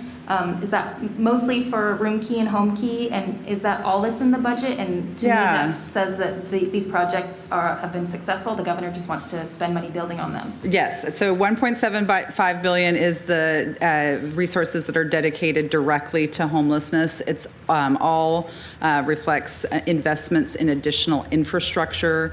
750 million will build on the home key efforts to purchase motels around the state that really provide a very good and cost-effective way to stand up a lot of housing quickly. But then we have two other additional strategies, recognizing that there are a lot of complex needs in the homeless population and there's different continuum of care that's needed. We have 750 million for healthcare services that will specifically support grants to counties to build or to purchase facilities for short-term mental health stays and to support individuals that are experiencing mental illness. The second piece is 250 million through the Department of Social Services to really take extra care to purchase and expand or rehabilitate our residential care for the elderly homes, which are small homes that are an incredibly important a part of our senior housing continuum. And so we want to make sure and wrap around those homes to both preserve and grow the availability of those low-cost options for seniors. Jackie Fox, Cal Matters. Yes. Hi there. So the budget document, thank you so much for taking these questions. The budget document references $1.3 billion in food assistance for California. And I'm wondering if you are getting information about what that will look like. Is that more pandemic EBT or continued SNAP benefit or something new? Stay tuned. I mean, we're checking websites daily and also working directly with our members of our staff that work in Washington, D.C. to make sure that we're following all of the guidance that the federal government's putting out on those new monies. So we will have to get back to you on what exactly that additional money will be able to be allocated to. Hi, Keely. It's Alexi from the San Francisco Chronicle. I just wanted to clarify something you mentioned earlier. I think you said there were about $1.3 billion in suspensions that were being reversed. This is separate from the program cuts that the state had hoped to use the federal money for? So could you clarify what those are? Absolutely. There's some confusions about that. There were two different sets of reductions last year. There was these programs that we were suspending, and they were not suspended in the current fiscal year. They were suspended starting July 1 of 2021, and most of them January 1, 2022. And so those programs have not been cut. A lot of them are recent expansions to the state's health and human services programs, but they also include a 7% reduction in IHSS, as well as some reductions in provider rates. So those things have not been cut. They weren't cut last year, and now we're actually proposing to further delay those suspensions. We keep them on, the governor, we have proposed to keep them on the books, if you will, for future years, because we obviously do have structural deficits starting in 22, 23, and it may be that we will need to use those suspensions to help balance our budget. The other thing that you're referring to is the trigger cuts, or the cuts that went into effect that we were hoping, that went into effect July 1, but we were hoping for federal funds to buy those cuts out. Those cuts happened starting July 1, and we have various proposals that make additional investments in all of the areas that were cut. The judicial branch, UC and CSU are both getting 3% growth. The judicial branch is getting 3.6% growth, I believe, a COLA there, as well as child support services. There have been restorations made in that program as well, given the revised revenue estimates. And then, of course, our state employees, I talked about that earlier. We hope that we have additional money to be able to restore the budget year reductions, and we will make a final determination in May, and we will work through the collective bargaining process on implementing that determination. Hi, Keely, it's Adam again. Hi. Thanks for doing this. I think earlier you said we're expecting about $100 billion from the federal stimulus. Is that right? Yep. Yes. And we have a table actually in Chapter 1 that reflects. It's on page 5. The vast majority is going to people, which is very important. $20 billion in unemployment insurance benefits and $18 billion for economic impact payments. So that stimulus was really so important to the nearly 4 million people still receiving some form of unemployment, and that will extend through March. Thank you. For the latest information regarding the COVID-19 pandemic in Cupertino, please visit cupertino.org/coronavirus.